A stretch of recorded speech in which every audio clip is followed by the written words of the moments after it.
ஹல்லேலூயா ஹல்லேலூயா. கர்த்தர் நாமம் மகிமைப்படட்டும். மீண்டுமாய் ஒரு கூட தேவ ஜனங்கள் மத்தியில் கர்த்தருடைய வார்த்தையை பகிர்ந்து கொள்ளும்படிக்காய் கர்த்தர் அடியன் கொடுத்த இந்த கிருபைக்காய் நான் சிலாகியத்துக்காக நான் கர்த்தரை ஸ்தோத்திரிக்கிறேன். ஆமென். ஹல்லேலூயா. கிறிஸ்துவுக்குள் பிரியமான தேவ ஜனங்கள் யாவருக்கும் இயேசு கிறிஸ்து நாமத்தில் வாழ்த்துக்களை தெரிவித்துக் கொள்கிறேன். இந்த மாதத்தில் கூட தேவனாய் கர்த்தர் நமக்கு கொடுத்த அந்த வாக்குத்தத்தத்தின்படியாக கர்த்தருடைய பெரிதான கிருபையினாலும் அவருடைய அளவற்ற இரக்கத்தினாலும் கர்த்தர் நம்மையெல்லாம் இந்த அந்நிய தேசத்தில் கர்த்தர் கொண்டு வந்து குடும்பமாக அப்படியாக நாமும் நமது பிள்ளைகளும் ஆண்டுடைய நாம மகிமைக்கு என்று சொல்லி அற்புதங்களாகவும் அடையாளங்களாகவும் இருக்கும்படிக்கு இந்த தேசத்தில் கர்த்தர் நம்மை சாட்சியாக வைத்திருக்கிறார். ஆமென். எத்தனை பேர் ஆமென் சொல்கிறீங்க? ஆமென். ஹல்லேலூயா. அப்படின்னு சொல்லி சொன்னால் நம்முடைய குடும்பம் வந்துட்டு தேவனால் கட்டப்பட்டிருக்குது. ஒத்துக்கிறீங்களா? ஆமென். ஹல்லேலூயா. நம்முடைய குடும்பம் அது வந்துட்டு தேவனால் கட்டப்பட்ட ஒரு தெய்வீக குடும்பமாக இருக்க வேண்டும் என்று சொல்லி கர்த்தர் எதிர்பார்க்கிறார். நீங்கள் அந்த சங்கீதம் 127, 128 அந்த வசனங்களை பார்த்தோம்னு சொன்னால் அந்த இல்லறம் மற்றும் அந்த குடும்ப வாழ்க்கை என்பது வந்து ஆண்டவர் நமக்கு கொடுத்த ஒரு மிகப்பெரிய ஒரு ஆசீர்வாதம், மிகப்பெரிய ஒரு பாக்கியம் என்று சொல்லி நம்ம பார்க்கிறோம். அது மாத்திரமல்ல, அந்த குடும்ப வாழ்க்கை என்பது வந்துட்டு அது ஆண்டவரால் அது வடிவமைக்கப்பட்ட ஒரு முக்கியமான ஒரு அமைப்பாகும். ஒரு குடும்பத்தில் வந்துட்டு அப்படியாக கணவன், மனைவி, பிள்ளைகள், பெற்றோர், பேரப்பிள்ளைகள், பாட்டி, தாத்தா மற்றும் உற்றார் உறவினர்கள் என்று சொல்லி நாம் எல்லாம் ஒரு மகிழ்ச்சியான ஒரு குடும்ப வாழ்க்கை வாழ வேண்டும் என்றுதான் வந்து ஆண்டவர் இந்த குடும்ப வாழ்க்கையை நமக்கு கட்டி கொடுத்திருக்கிறார்.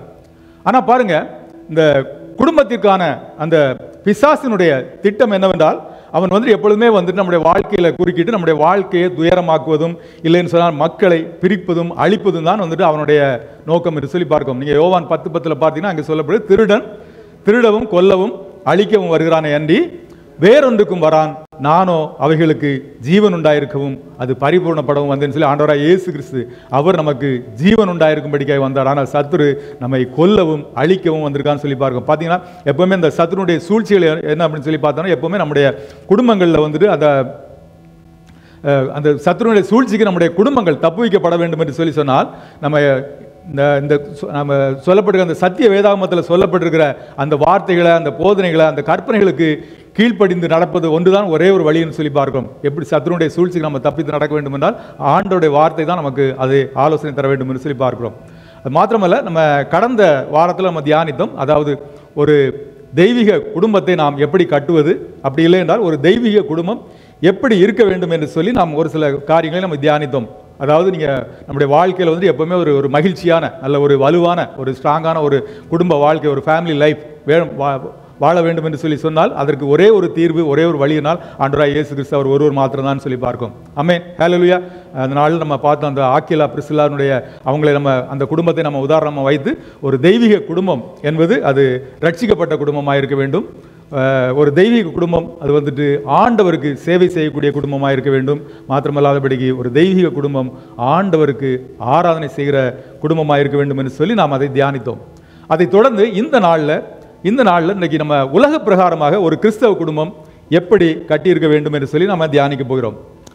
இதில் வந்து பார்த்தீங்கன்னா, இதில் வந்து கணவன் மனைவிகளுக்கு இடையே உள்ள ஒரு உறவு மற்றும் பெற்றோர் பிள்ளைகளுக்கு இடையே உள்ள உறவுகள் எல்லாம் இதில் உட்படுத்தப்பட்டிருக்கும்.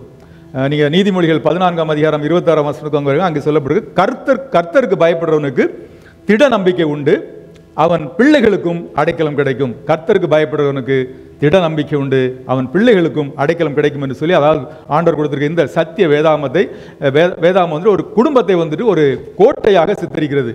அதாவது குடும்ப உறுப்பினர்கள் குடும்பத்தில் இருக்கக்கூடிய கணவன், மனைவி, பிள்ளைகள் அவர்களெல்லாம் வந்து கர்த்தருக்கு பயந்து வாழும் பொழுது அந்த கிறிஸ்தவ குடும்பங்கள் வந்துட்டு அது ஒரு கோட்டைக்குள்ள அது ஒரு பாதுகாப்பாய் இருக்கிறது என்று சொல்லி பார்க்கும். அது மாத்திரமல்ல, ஒரு கோட்டை என்று சொல்லும்போது அதுக்கு ஒரு எல்லைகள் உண்டு என்று சொல்லி பார்க்கும். அதாவது ஒரு கோட்டைக்கு வந்து எப்பவுமே எல்லை உண்டு. அந்த எல்லையை பாதுகாப்பது என்பது வந்து அதுக்கு உள்ளே வாழக்கூடிய அந்த மக்களுடைய பொறுப்பு என்று சொல்லி பார்க்கும்.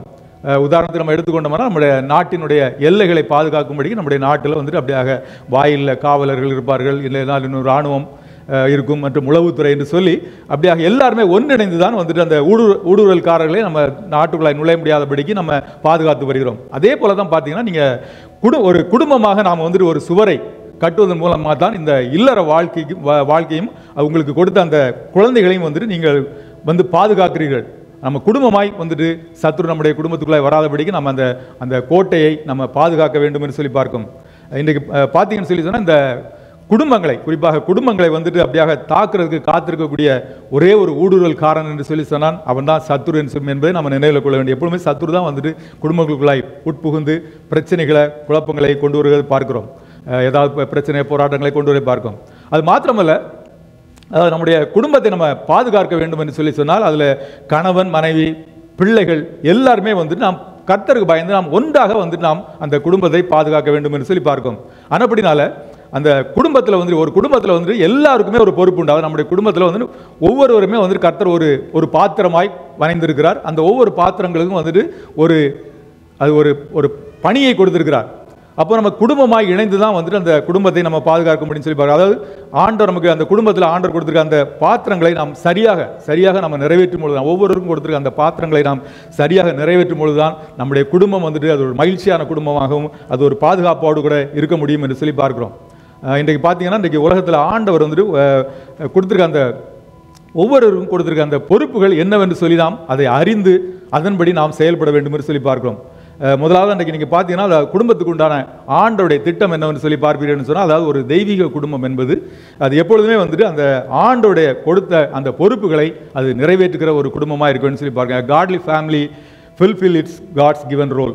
ஆண்டவர் நமக்கு கொடுத்துருக்கிற அந்த ஒவ்வொரு அந்த பாத்திரத்தை, அந்த பணியை நாம் நிறைவேற்ற வேண்டும் என்று சொல்லி பார்க்க. நீங்கள் உதாரணத்துக்கு நீங்கள் ஆபிரகாம் குடும்பத்தை எடுத்துக்கொண்டீங்கன்னா, அங்கே ஆபிரகாம் ஆதியாகமம் 18:19 அங்கே பார்க்கிறோம். அங்கே சொல்லப்படுகிற இடத்துக்கு வாசிங்க. ஆதியாகமம்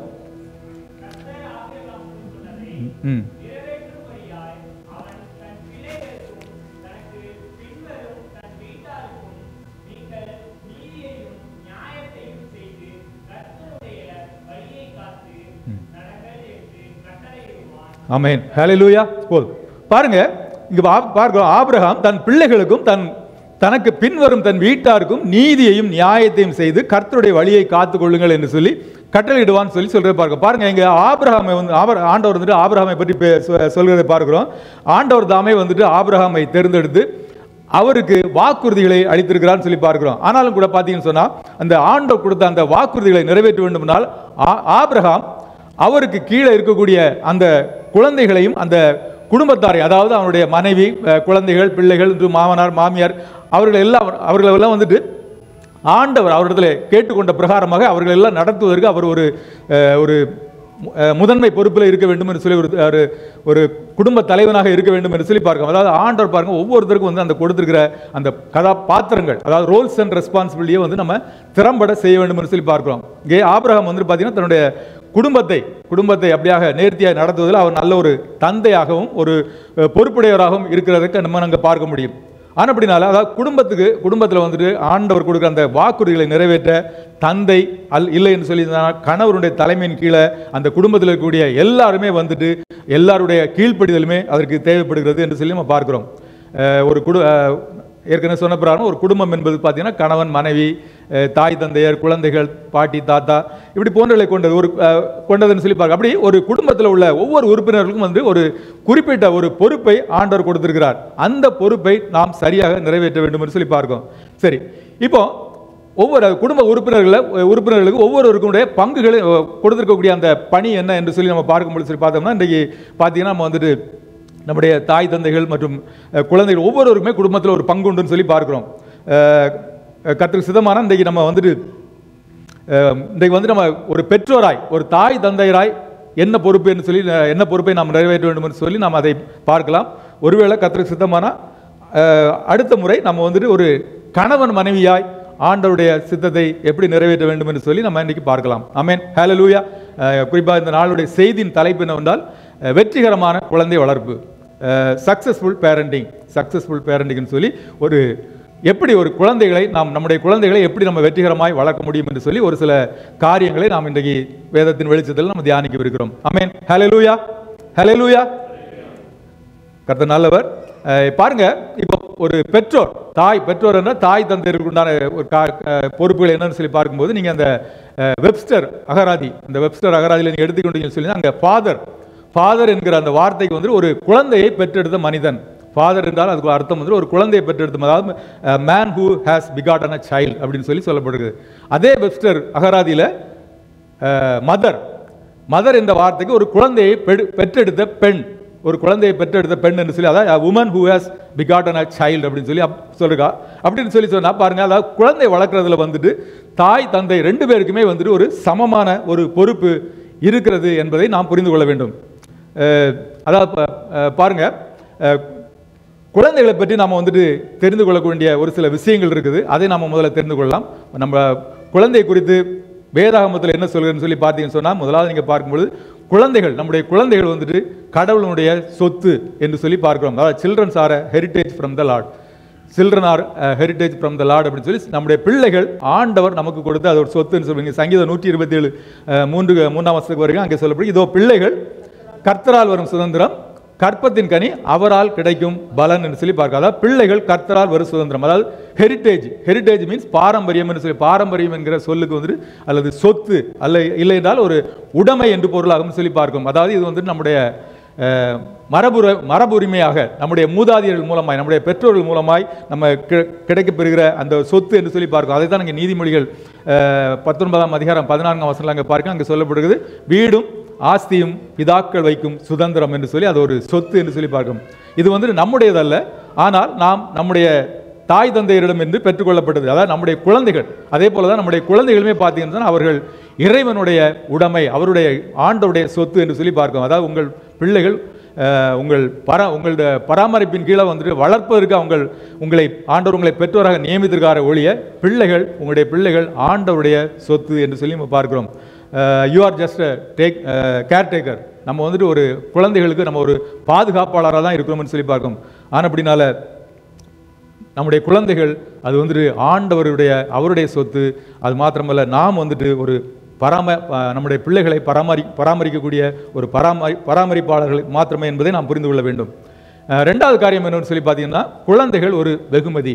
நீங்கள் அதே சங்கீதம் 127 பின்பகுதியில் பாருங்கள், கற்பத்தின் கனி அவரால் கிடைக்கும் பலன், கற்பத்தின் கனி அவரால் கிடைக்கும் பலன் அப்படின்னு சொல்லி சொன்னால் offspring reward from him.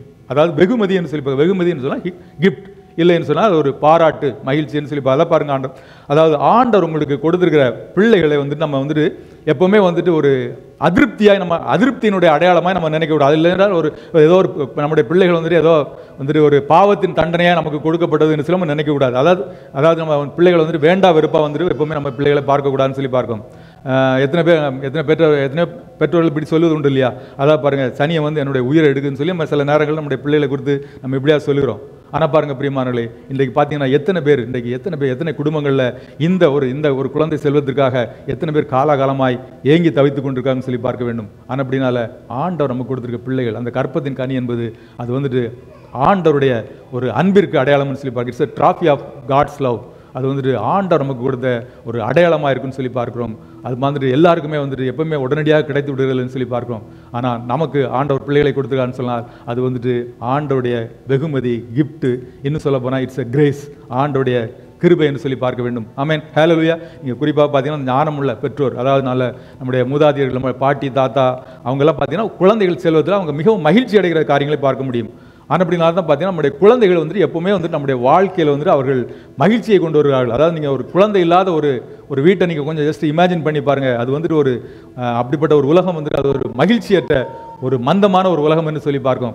ஒரு வீட்டில் ஒரு குழந்தை செல்வம் இருந்ததுனால தான் அது ஒரு மிகப்பெரிய ஒரு ஆசீர்வாதம் என்று சொல்லி பார்க்கிறோம். அதாவது அவருடைய அந்த குறும்புத்தனமான அந்த சிரிப்பு, அவருடைய அவங்க குறும்புத்தனமாய் செய்யக்கூடிய காரியங்கள், இப்படி இதெல்லாம் நம்ம பார்க்கும்பொழுது அவங்க வந்து ஒரு தனித்துவமான காரியங்களெல்லாம் நம்ம பார்க்கும்பொழுது அந்த பிள்ளைகள் நம்முடைய வாழ்க்கையில் வந்துட்டு பெற்றோருக்கு வந்துட்டு ஒரு முழுமையை, ஒரு பரிபூர்ணத்தை கொண்டு வர ஒரு முழுமையை சேர்க்கிறார்கள் சொல்லி பார்க்கிறோம். அது மாத்திரமல்ல, இங்கே பார்த்தீங்கன்னா ஒவ்வொரு பிள்ளைகளுமே வந்துட்டு ஒரு தனித்துவமாய் ஆண்டவரால் சிருஷ்டிக்கப்பட்டிருக்குன்னு சொல்லி பார்க்கிறோம். Every childrens are unique. ஒவ்வொரு பிள்ளைகளும் வித்தியாசமாக இருக்கும் என்று சொல்லி பார்க்கும். ஆனால் அப்படினால பாருங்கள், அதாவது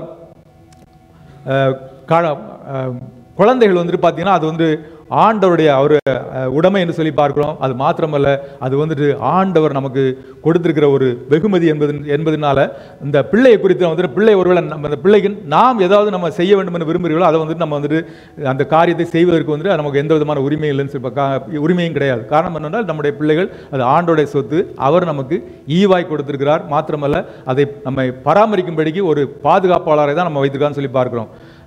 ஆனால் அப்படினால பிள்ளைகள் மேலே நமக்கு எந்த ஒரு அதிகாரமும் இல்லைன்னு சொல்லி பார்க்கும். மாறாக நீ பார்த்தீங்கன்னா உங்களுடைய நம்முடைய ஒவ்வொரு பிள்ளைகள் மேலேயும் ஆண்டவருக்கு ஒரு திட்டம் உண்டுன்னு சொல்லி பார்க்கிறோம். அதாவது ஆண்டவர் நம்முடைய பிள்ளைகள் ஒவ்வொரு மேலேயும் ஆண்டவருக்கு ஒரு திட்டம் உண்டு, தேவ சித்தம். அந்த தேவ சித்தம் அந்த பிள்ளையுடைய வாழ்க்கையில் நிறைவேறும் என்று சொல்லி ஆண்டவருடைய திட்டத்தில் நாம் நம்முடைய பிள்ளைகளை நாம் வளர்க்க வேண்டும் என்று சொல்லி பார்க்கிறோம். அது மாத்திரமல்ல, நான் சொன்ன பிரகாரம் அந்த உங்களுடைய பிள்ளைகளுடைய உயிரின் மேலே வந்துட்டு நமக்கு எந்த உரிமையும் கிடையாது. ஒருவேளை அந்த கருவில் இருக்கிற அந்த குழந்தையை கூட நமக்கு கலைப்பதற்கு எந்த விதமான உரிமையும் கிடையாதுன்னு சொல்லி அது வந்துட்டு சட்டப்படி அது குற்றமாகும். அது மாத்திரமல்ல, அது கொலை குற்றத்துக்கு சமம்னு சொல்லி பார்க்கிறோம். அதை ஆண்டவர் அதை விரும்புவதில்லை, அதை வெறுக்கிறார் என்று சொல்லி பார்க்கிறோம். ஆமென், ஹல்லேலூயா, ஹல்லேலூயா. சரி, அது மாத்திரமல்ல, நீங்கள் பார்த்தீங்கன்னு சொன்னால் இந்த ஆண்டவருடைய பார்வையில் வந்துட்டு எப்பவுமே வந்துட்டு இந்த ஆக்சிடென்ட் பர்த் இல்லைன்னு சொல்லி சொன்னால் சர்ப்ரைஸ் ப்ரெக்னன்சி இல்லைன்னு சொல்லி சொன்னால் அன்வான்ட் சைல்டு, அதாவது தற்செயலான ஒரு பிறப்பு, இல்லைன்னா எதிர்பாராத ஒரு கற்பம், இல்லை என்றால் தேவையற்ற குழந்தைகள் சொல்லி எதுவுமே கிடையாதுன்னு சொல்லி பார்க்கிறோம். காரணம் என்ன? ஒவ்வொன்று எல்லாமே வந்துட்டு ஆண்டவருக்கு சொந்தமானது. அவருடைய சித்தத்தின்படி தான் ஆண்டவர் ஒவ்வொரு பிள்ளைகளையும் இந்த உலகத்தில் சிருஷ்டித்திருக்கிறார். ஆமென், ஹல்லேலூயா. ஆனால் அப்படினால தற்செயலானது இல்லைன்னா வந்துட்டு எதிர்பாராத பிரெக்னன்சி இல்லை சொல்லி சொன்னால் ஒரு அன்வான்ட் சைல்டு அப்படின்னு சொல்லி நம்ம சொல்ல முடியாது. அதாவது எந்த ஒரு குழந்தையுமே வந்துட்டு ஆண்டவருடைய சித்தம் இல்லாமல் ஒரு குழந்தை இந்த உலகத்தில் பிறப்பதில்லைன்னு சொல்லி பார்க்கிறோம். அது மாத்திரமல்ல, நம்ம என்னதான் நம்ம முயற்சி செய்தாலும் சரி, ஒரு குழந்தை இந்த உலகத்தில் பிறக்க வேண்டும் என்று சொல்லி சொன்னால் அதை உங்களால் யாராலையும் தடை செய்ய முடியாது. அநேகர் நம்ம தடை செய்து அதில் தோற்றிருக்கிறோம். ஆமென், ஹல்லேலூயா. சரி, அப்படி பாருங்க, அப்படி தடையை மீறி பிறக்கக்கூடிய அந்த பிள்ளைகளை தான் வந்து நம்ம என்ன பண்ணுறோம், அந்த சில நேரங்கள் என்ன சொல்கிறோம், ஆக்சிடென்ட் பர்த் இல்லைன்னு சொன்னால் அந்த சர்ப்ரைஸ் ப்ரெக்னன்சி இல்லைன்னா அன்வான்ட் சைல்டுன்னு சொல்லி சொல்கிறோம். அது மாத்திரமல்ல, அப்படி அந்த பிள்ளைகளை வந்துட்டு வழக்கு உண்டான அதிகாரத்தை மாத்திரம் தான் ஆண்டவர் நமக்கு கொடுத்துருக்கிறாரு. இன்னும் பார்த்தீங்கன்னா பொதுவாக நம்முடைய இந்தியர்களுடைய மனநிலைமை எப்படி இருக்கும் அப்படின்னு சொல்லி பார்த்தீங்கன்னா, எப்பவுமே வந்துட்டு ஒரு பிள்ளைகளை வந்து நம்ம எப்படி ஒரு பார்க்கணும் என்று சொல்லி சொன்னால் அவங்களுடைய நிறம் இல்லைன்னு சொன்னால் அவங்களுடைய படிப்பு திறன் இல்லைன்னா அது ஆணா பெண்ணா என்று சொல்லி இப்படி பிரித்து பார்க்கிற ஒரு மனப்பான்மை நம்முடைய இந்தியர்களுக்கு உண்டுன்னு சொல்லி பார்க்கிறோம். இன்னும் சிலர் பார்த்தீங்கன்னா வந்துட்டு பெண்கள் அழகா இல்லை என்று சொல்லி சொல்லுவார்கள். இல்லைன்னு பார்த்தீங்கன்னா ஆனால் அப்படின்னா என்ன பாருங்க, சிலர்லாம் வந்துட்டு பார்த்தீங்கன்னா அந்த கருவிலே வந்துட்டு அந்த குழந்தையை வந்துட்டு அதை கொல்வதற்கு அழிப்பதற்கு வந்துங்க அவங்க முயற்சி செய்வார்னு சொல்லி பார்க்குறோம். இன்னும் பார்த்தீங்கன்னா இன்னும் சிலர்லாம் பார்த்தீங்கன்னா தங்களுக்கு பிறக்கக்கூடிய அந்த குழந்தைகளை அப்படியே குப்பை தொட்டியில் இல்லைன்னா ரயில் தண்டவாளத்தில் போடுறது, இப்படிப்பட்ட காரியங்களெல்லாம் நம்ம இன்றைக்கு உலக பிரகாரமாக பார்த்து கொண்டிருக்கிறோம். இன்னும் சிலர் பார்த்தீங்கன்னா பிள்ளைகளை வந்துட்டு நிறத்தின் அடிப்படையில் இல்லைன்னா அந்த பிள்ளையோட அழகை பொறுத்து அந்த பிள்ளைகளை வேறு பிரித்து பார்க்கிற காரியங்களை எல்லாம் நம்ம பார்க்குறோம்.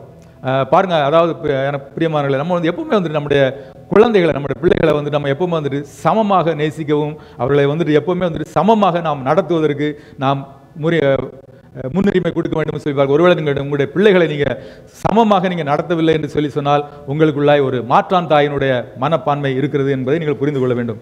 அது மாத்திரமல்ல, நான் ஏற்கனவே சொன்ன ஒரு உலகத்தில் வந்துட்டு எந்த ஒரு குழந்தையுமே வந்துட்டு ஒரு தற்செயலான ஒரு குழந்தை என்று சொல்லி எதுவுமே கிடையாது. ஒருவேளை நீங்கள் வந்துட்டு உங்கள் ஒரு குழந்தை நீங்கள் திட்டமிடாமல் இருக்கலாம், ஆனால் ஆண்டவர் அந்த குழந்தையை தாயின் வயிற்றில் அற்புதமாய் உருவாக்கி இருப்பார். ஆமென், ஹல்லேலூயா. அப்படினால எந்த குழந்தையுமே வந்துட்டு அது ஒரு தற்செயலான குழந்தை இல்லை. எல்லா குழந்தையுமே ஆண்டவருடைய தேவ சித்தத்தின்படி தான் இந்த உலகத்தில் பிறக்கிறார்கள் என்று சொல்லி பார்க்க வேண்டும். ஆமென், ஹல்லேலூயா. அது மாத்திரமல்ல, இன்னைக்கு பார்த்தீங்கன்னா இந்த நம்ம இந்தியன் கல்ச்சர் பிரகாரம் பார்த்தீங்கன்னா எப்பவுமே வந்துட்டு ஆண் பிள்ளைகள் தான் வந்துட்டு பெற்றோரால் வந்துட்டு அவங்க கவரப்படுவாங்க. பெற்றோர்கள் எப்பவுமே விரும்புறது ஒரு ஆண் பிள்ளை இருந்தால் பரவாயில்லைன்னு சொல்லி இருப்பாங்க. அது நிமித்தமாக பார்த்தீங்கன்னா எப்பவுமே வந்துட்டு ஒரு பெண்ணானவள் மனைவி வந்துட்டு எப்பவுமே வந்துட்டு அந்த ஒரு ஆண் குழந்தைக்காக ஒரு அழுத்தம், ஒரு நிர்பந்திக்கப்படுறதை நம்ம பார்க்க முடியும். ஆனால் ஒரு உண்மை உங்களுக்கு என்னன்னு தெரியுமா? எப்பவுமே வந்துட்டு ஒரு குழந்தை வந்துட்டு அது ஆணா பெண்ணா என்று அதை தீர்மானிப்பது என்பது ஆண்களிடத்தில் இருக்கக்கூடிய குரோமோசோம் தான் சொல்லி பார்க்கிறோம். ஆண்களிடத்துல தான் வந்துட்டு XY என்கிற 2 குரோமோசோம் இருக்கிறது. பெண்கள் இடத்துல வந்துட்டு எப்பவுமே வந்துட்டு X குரோமோசோம் மாத்திரம் தான் இருக்குது. ஆனால் அப்படினால ஆண்களிடத்துல இருந்து வரக்கூடிய X குரோமோசோம் மூலமாக X+X வந்துட்டு அது ஒரு பெண் பிள்ளையாகவும், ஆண்களிடத்தில் இருக்கக்கூடிய Y மூலமாக Y+X அது வந்துட்டு ஒரு ஆண் குழந்தையாகவும் உருவாகுதுன்னு சொல்லி பார்க்கணும். ஆனால் அப்படினால ஒருவேளை அந்த பெண் குழந்தை பிறந்தாலும் சரி, ஆண் குழந்தை பிறந்தாலும் சரி, அது வந்துட்டு ஆண்களுடைய நிமித்தமாய் தான் என்பதை நம்ம புரிந்து கொள்ள வேண்டும். ஆமென், ஹல்லேலூயா. ஆனப்படினால ஆண்டவர் நமக்கு கொடுக்குற பிள்ளைகள் அது ஆண் பிள்ளையா இருந்தாலும் சரி, அது பெண் பிள்ளையா இருந்தாலும் சரி, அது ஆண்டவரால் நமக்கு கொடுக்கப்பட்டது என்று சொல்லி நாம் அதை புரிந்து கொள்ள வேண்டும். எந்த ஒரு குழந்தையும் நாம் வந்துட்டு நிராகரிக்க கூடாது என்று சொல்லி பார்க்கிறோம். ஆமென், ஹல்லேலூயா, ஹல்லேலூயா. சரி, மூன்றாவது காரியம் என்னென்னால் நம்முடைய குழந்தைகளுக்கு பெற்றோராய் நம்முடைய வழிகாட்டுதல் அவர்களுக்கு தேவைப்படுன்னு சொல்லி பார்க்கிறோம். அதே சங்கீதம் நீங்கள் 124 அங்கே பார்க்கணும், அங்கே சொல்லப்பட்டிருக்கிறது, வால வயதின் குமாரர் பலவான் கையில் உள்ள அம்புகளுக்கு ஒப்பாயிருக்கிறார்கள். ஆமென், ஹல்லேலூயா. வால வயதின் குமாரர் பலவான் கையில் உள்ள அம்புகளுக்கு ஒப்பாக இருக்கான்னு சொல்லி நீங்கள் பார்த்தீங்கன்னா அந்த போர்க்களத்தில் பார்த்தீங்கன்னா ஒரு போர் வீரனை கொஞ்சம் அப்படி கற்பனை செய்து பாருங்கள். அந்த ராஜா வந்துட்டு அந்த போர் வீரனுக்கு வந்துட்டு அந்த ஒரு வில் மற்றும் அம்பை வந்துட்டு அவர் கொடுத்துருப்பார். ஆனால் அந்த அம்பை அந்த லக்கை நோக்கி செலுத்துவது என்பது அது வந்துட்டு சிப்பாயினுடைய கடமை என்று சொல்லி பார்க்கிறோம். அதே போல தான் பார்த்தீங்கன்னா குழந்தைகள் வந்து ஒரு அம்பை போல இருக்கிறார்கள். ஒரு குழந்தை வந்துட்டு அந்த குழந்தைக்கு வந்துட்டு அம்பை போல அது வந்து தன்னைத்தானே வந்துட்டு அது வழிநடத்தி கொள்ள இயலாதுன்னு சொல்லி பார்க்கும். அப்படின்னு சொல்லி சொன்னால் அந்த குழந்தைகளுடைய வாழ்க்கையை அவங்க வாழ்க்கையை வந்து வழி நடத்துவது என்பது அது வந்து பெற்றோருடைய கடமை என்று சொல்லி பார்க்கும். பிள்ளைகளுக்கு தானாக எந்த காரியங்களையும் செயல்பட முடியாது. அவர்களை சரியான வழியில் சரியான திசையை நோக்கி நாம் அவங்களை வழி நடத்த வேண்டியது என்பது அது பெற்றோருடைய கடமை என்று சொல்லி பார்க்கிறோம். ஆமென். ஹல்லேலூயா, ஹல்லேலூயா. அப்படினால எனக்கு அருமையான தேவஜனமே, நம்முடைய பிள்ளைகள் வந்துட்டு ஆண்டவர் அது வந்துட்டு குழந்தைகள் கடவுளுடைய சொத்து. அது மாத்திரமல்ல, குழந்தைகள் நமக்கு ஆண்டவர் கொடுத்த ஒரு வெகுமதி, ஒரு கிஃப்ட்டு. அது மாத்திரமல்ல, நம்முடைய குழந்தைகள் ஆண்டவர்களாய் வழிநடத்துவதற்கு நம்முடைய வழிகாட்டுதல் தேவை என்பதை நாம் புரிந்து கொள்ள வேண்டும். ஆமென். ஹல்லேலூயா, ஹல்லேலூயா. சரி, இப்போ ஒரு பெற்றோராய் நமக்கு என்ன குழந்தைகளை நம்ம பராமரிப்பதில் பெற்றோருடைய பங்கு என்னவென்று சொல்லி பார்க்கும்பொழுது, நீங்கள் ஒரு வெற்றிகரமான ஒரு பேரண்டிங், ஒரு சக்ஸஸ்ஃபுல் பெற்றோராய் நீங்கள் இருக்கணும் அப்படின்னு சொல்லி சொன்னால் என்ன காரியங்கள்னு சொல்லி பார்ப்போம். எடுத்தவங்க வாசிங்க. எபேசியர் 6:4. பிதாக்களே, நீங்களும் உங்கள் பிள்ளைகளை கோபப்படுத்தாமல் கர்த்தருக்கேற்ற சிட்சையிலும் போதனையிலும் அவர்களை வளர்ப்பீர்களாக. கொலோசியர் 3:21. பிதாக்களே, உங்கள் பிள்ளைகள் திடனற்று போகாதபடி அவர்களுக்கு கோபம் ஊட்டாதிருங்கள். ஆமென். ஹல்லேலூயா. பிதாக்களே, நீங்களும் உங்கள் பிள்ளைகளை கோபப்படுத்தாமல் கர்த்தருக்கேற்ற சிட்சையிலும் போதனையிலும் அவர்களை வளர்ப்பீர்களாக சொல்லி இந்த வாசிக்க கேட்ட இந்த 2 வசனத்திலும் நீங்கள் பார்த்தீங்கன்னு சொல்லி சொன்னால், பவுல் அப்போஸ்தலன் அங்கே சொல்லுகிறார், பிதாக்களே என்று சொல்லி தந்தைமார்களை மாத்திரம் குறிப்பிடுவதை நாம் பார்க்கிறோம். அப்படின்னு சொல்லி சொன்னால் பைபிளில் வந்துட்டு ஏன் தாய்மார்களை வந்துட்டு குறிப்பிடவில்லை என்று சொல்லி நீங்கள் கேட்பீர்கள் என்றால் அங்கே பார்க்கும். அதாவது ஏன் தாய்மார்களை குறிப்பிடவில்லை, தந்தைமார்களை மாத்திரம் குறிப்பிடப்பட்டிருக்கு என்று சொல்லி சொன்னால், ஒருவேளை நீங்கள் நினைக்கலாம், அப்போ தாய்மாருக்கு வந்துட்டு குழந்தை பொறுப்பு வளர்ப்பில் வந்துட்டு அந்த எந்த விதமான பொறுப்பும் கிடையாதுன்னு சொல்லி சொன்னால் நிச்சயமாக உண்டு.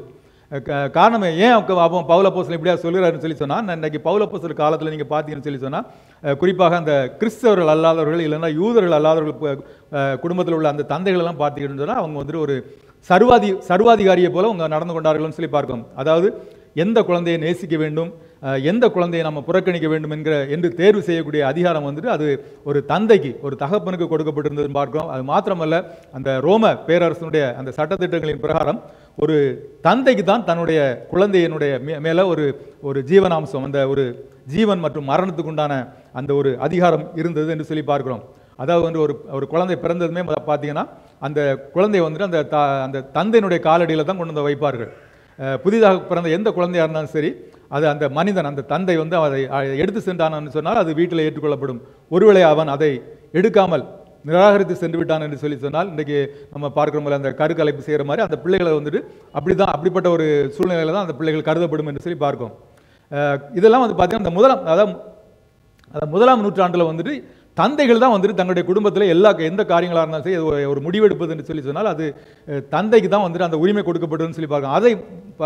அதை மனதில் கருத்தில் கொண்டு தான் பவுல் அப்போஸ்தலன் வந்துட்டு அப்படியே அந்த கால சூழ்நிலைக்கு தகுந்தாக பெற்றோருக்கு சொல்ல வேண்டிய காரியத்தை அவர் இப்படியாக சொல்லுகிறார். தந்தை பெற்றோர்களை பிதாக்களை என்று சொல்லி அங்கே சொல்லுகிறதை நம்ம பார்க்குறோம். ஆனால் இன்றைக்கு பார்த்தீங்கன்னா இன்றைக்கு கால சூழலில் நம்ம பார்க்கும் பொழுது ஒரு குழந்தை வளர்ப்பு என்பது அது வந்துட்டு தந்தை மற்றும் தாய் அது 2 பேருக்குமே அது ஒரு பொறுப்பாக இருக்கிறது என்பதை நம்ம வேதாகமத்தின் மூலம் நாம் புரிந்து கொள்ள முடியும். அது மாத்திரமல்ல, எப்பொழுதுமே பார்த்தீங்கன்னா ஒரு தெய்வீக பெற்றோர் என்பது வந்து பார்த்தீங்கன்னா எப்பொழுதுமே நம்முடைய குடும்பத்தை வந்துட்டு கடவுளை மையப்படுத்தி அதை சுற்றி தான் அமைப்பது தான் வந்துட்டு ஒரு தெய்வீக குடும்பம் என்று சொல்லி பார்க்கிறோம். வாசிங்க சங்கீதம் 78 1-4 வரை உள்ளதை வாசிங்க. சங்கீதம் 78 1-4. என் ஜனங்களே, என் உபதேசத்தை கேளுங்கள், என் வாயின் வசனங்களுக்கு உங்கள் செவிகளை சாயுங்கள். என் வாயை ஓமைகளால் திறப்பேன், பூர்வ காலத்து மறைப்பொருட்களை வெளிப்படுத்துவேன். அவைகளை நாங்கள் கேள்விப்பட்டு அறிந்தோம், எங்கள் பிதாக்கள் அவைகளை எங்களுக்கு தெரிவித்தார்கள். எங்கள் பிதாக்கள் அவைகளை எங்களுக்கு தெரிவித்தார்கள். பின்வரும் சந்ததியான பிள்ளைகளுக்கு நாங்கள் அவைகளை மறைக்காமல் கர்த்தரின் துதிகளையும் அவருடைய பலத்தையும் அவர் செய்த அவருடைய அதிசயங்களையும் விவரிப்போம். ஆமென். ஹல்லேலூயா. இங்க பாருங்க, சங்கீதக்காரன் சொல்றார், நாங்கள் எங்கள் பின்வரும் சந்ததியாருக்கு கர்த்தர் செய்த துதியையும் அவருடைய மகத்துவத்தையும் அவர் செய்த எல்லா அதிசயங்களையும் விவரித்து சொல்லுவோம் என்று சொல்கிறதை பார்க்கிறோம். அதாவது குடும்பம் பார்த்தீங்கன்னா எப்பவுமே குழந்தைகளுக்கு அதை முன்னுரிமை கொடுக்கிறதை நம்ம பார்க்கிறோம். சில குடும்பங்களில் சில தாய்மார்கள் இப்படியா சொல்வதுண்டு, எப்பவுமே என்னுடைய குழந்தையை விட எனக்கு வேற எதுவுமே முக்கியம் இல்லை என்று சொல்லி, என்னுடைய குழந்தை போல எனக்கு வேற எதுவுமே முக்கியம் கிடையாது அப்படின்னு சொல்கிற காரியங்களை நம்ம பார்த்துருக்குறோம். நீங்கள் ஒரு உதாரணத்துக்கு பார்த்தீங்கன்னா ஒரு பெற்றோருடைய மாநாட்டில் தாய்மார்கள் எல்லாம் ஒரு அறையிலும் தகப்பன்மார்கள் எல்லாம் ஒரு அறையிலும் வைத்து அவங்களுடைய கருத்து பரிமாற்றத்தை கேட்டிருக்கிறாங்க. அப்படி கேட்கும்போது அந்த தாய்மார்கள் இருந்த இடத்துல அவங்க ஒரு சில பெண்கள் சொன்னாங்க, என்னுடைய குழந்தையை விட எனக்கு எதுவுமே முக்கியம் கிடையாது, என்னுடைய குழந்தை தான் எனக்கு முக்கியம், என்னுடைய குழந்தைக்காக நான் எதையும் செய்வேன் என்று சொல்லி கோரிக்கொண்டு சொன்னதாக பார்க்கிறோம். ஒருவேளை நமக்கு இது கேட்பதற்கு அது ஒருவேளை நன்றாக இருக்கலாம். ஆனால் அடுத்த அறையில் இருந்தக்கூடிய அந்த தகப்பன்மார்கள் அவர்கள் என்ன பேசிக்கொண்டார்கள் சொல்லி சொன்னால், அவங்க அந்த கணவன்மார்கள் தங்களுடைய மனைவிகளிடத்தில் இருந்து போதுமான அளவுக்கு அவங்களுக்கு ஈடுபாடு கிடைக்கவில்லை என்று சொல்லி அவர்கள் மனைவியின் மேலே ஒரு விரக்தியோடு கூட வெறுப்பாக அவங்க கோபத்தோடு கூட இருக்கிற அந்த காரியங்களை குறித்து அவர்கள் பகிர்ந்து கொண்டார்கள் என்று சொல்லி பார்க்கும். அதை ஏனென்று சொல்லி பார்த்தோம் என்றால், எப்பொழுதுமே பார்த்தீங்கன்னா அந்த தாய்மார்கள் தங்களுடைய குழந்தைகளை பராமரிப்பதில் அவர்கள் மிகவும் மும்முரமாய் இருக்கிறதை நம்ம பார்க்கிறோம். ஆனால் பாருங்க, இந்த கணவன்மார்கள் என்ன பார்க்காங்க, தங்களுடைய மனைவி மேலே மிகவும் அவங்க மிகவும் ஒரு கசப்பாகவும் விரக்தியாகவும் கோபமாக இருக்கிறத பார்க்கிறோம். அது மாத்திரம் இல்லை, நீங்கள் தாய்மார்கள் சொல்கிறாங்க இல்லையா, எப்பவுமே என் குழந்தையை போல எனக்கு வேற எதுவுமே முக்கியம் கிடையாதுன்னு சொல்லி, அதே போல் ஒருவேளை தகப்பன்மார்களும் என்னுடைய குழந்தையை போல எனக்கு வேற எதுவுமே முக்கியம் இல்லைன்னு சொல்லி ஒருவேளை சொல்வார்கள் என்று சொல்லி சொன்னால் நம்ம எப்படி அந்த சூழ்நிலை எப்படி இருக்குன்னு சொல்லி நம்ம கொஞ்சம் யோசித்து பார்க்க வேண்டும். அதான் பாருங்க பிரியமானவர்களே, அதாவது உங்களுடைய குழந்தைகளை விட வேற எதுவுமே முக்கியமில்லைன்னு சொல்லி ஒருவேளை நீங்கள் நினைப்பீர்கள் என்று சொல்லி சொன்னால், அல்லது எங்கள் மனசில் நீங்கள் அதை எண்ணுவீர்கள் என்று சொல்லி சொன்னால், நிச்சயமாகவே நீங்கள் அந்த காரியத்தில் தவறு செய்கிறீர்கள் என்பதை நீங்கள் புரிந்து கொள்ள வேண்டும். அதாவது மிக முக்கியமாக உங்களுடைய குழந்தைகளை விட 2 மிக முக்கியமான ஒரு காரியம் உண்டு என்று சொல்லி பார்க்கிறோம். அதாவது முதலாவது கடவுள், மற்றொன்று உங்களுடைய இல்லற வாழ்க்கை. அப்படி என்றால் உங்களுடைய இல்லற துணை, அது மனைவியோ அல்லது கணவனாக இருக்கலாம். முதலாவது கடவுள், அடுத்து 2வதாக உங்களுடைய இல்லற துணை ஸ்பவுஸ். அதாவது என் மனைவியை இல்லைன்னு சொல்ல என் கணவனை விட என்னுடைய கடவுள் தான் எனக்கு முக்கியமானவர் என்று சொல்லி நம்ம கருத வேண்டும். 2வது பார்க்கும்பொழுது என் குழந்தையை விட என் மனைவி முக்கியம், இல்லை என்றால் என் கணவர் முக்கியம் என்பதை நாம் புரிந்து கொள்ள வேண்டும். இந்த ரெண்டு விஷயங்கள் தான் உங்களுடைய வாழ்க்கையில் மிக முக்கியமானவை என்று சொல்லி நம்ம பார்க்குறோம். அந்த ரெண்டு விஷயங்களுக்கு அப்புறம் தான் உங்களுடைய பிள்ளைகள், 3வதாக உங்களுடைய பிள்ளைகள் உங்களுடைய வாழ்க்கையில் வருகிறார்கள் என்பதை நம்ம புரிந்து கொள்ள வேண்டும். இது ஏன் மிக முக்கியமானது என்று சொல்லி பார்க்கும்பொழுது நீங்கள் பார்த்தீங்கன்னா, அதாவது கடவுள் ஆண்டவரோடு கூட உங்களுடைய உறவும் திருமணத்தில் உங்களுடைய வாழ்க்கை துணையோடு கூட உள்ள ஒரு உறவும் தான் உங்களை ஒரு சிறந்த ஒரு பெற்றோராக மாற்ற முடியும் என்று சொல்லி பார்க்கும்.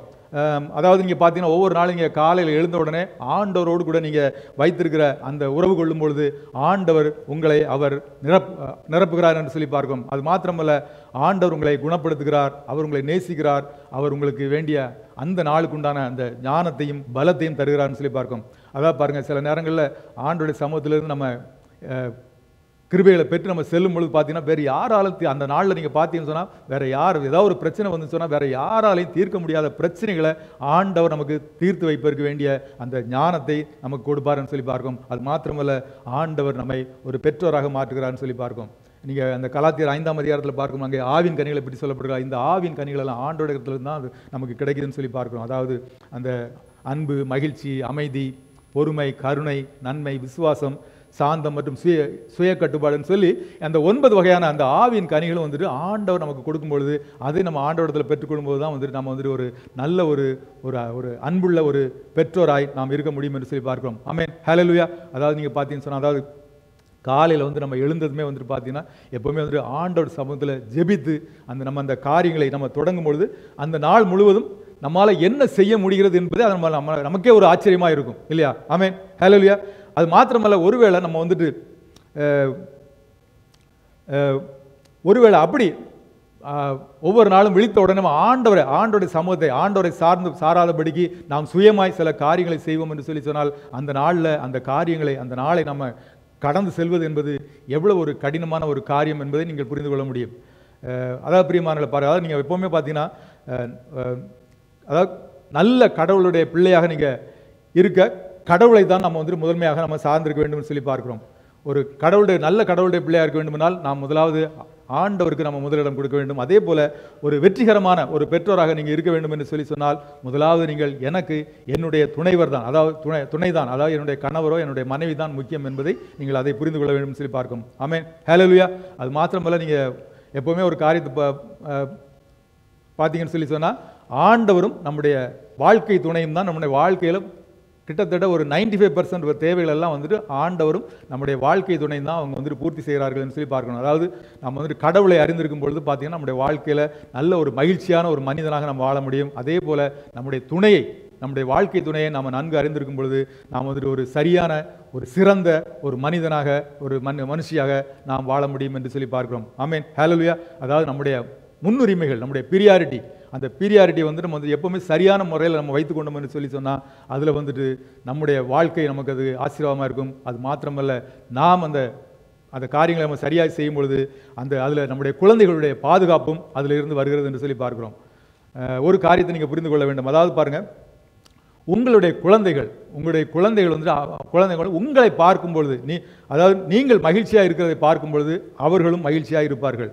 அதே போல் உங்கள் குழந்தைகள் உங்களை பாதுகாப்பாக பார்க்கும் பொழுது அவர்களும் தங்களுடைய வாழ்க்கையில் அவர்கள் பாதுகாப்பாக இருப்பார்கள். அதே போல் உங்களுடைய குழந்தைகள் உங்களை ஒரு தெய்வீக பெற்றோராக பார்க்கும் பொழுது அவர்களும் அந்த தெய்வீகமாக இருப்பதற்கு அவர் விரும்பார்கள். அதே போல் ஒருவேளை நீங்கள் வந்துட்டு அந்த ஆலயத்துக்கு வருவது, ஆண்டோடைய காரியங்களுக்கு முக்கியத்துவம் கொடுக்கிறது, இதையெல்லாம் பார்க்கும் பொழுது அவர்களும் ஆலயத்துக்கு தவறாமல் வருவதும் ஆண்டோடைய காரியத்துக்கு முக்கியத்துவம் கொடுக்கிறது, இது போன்ற காரியங்களை செய்வார்கள் என்று சொல்லி பார்க்கும்.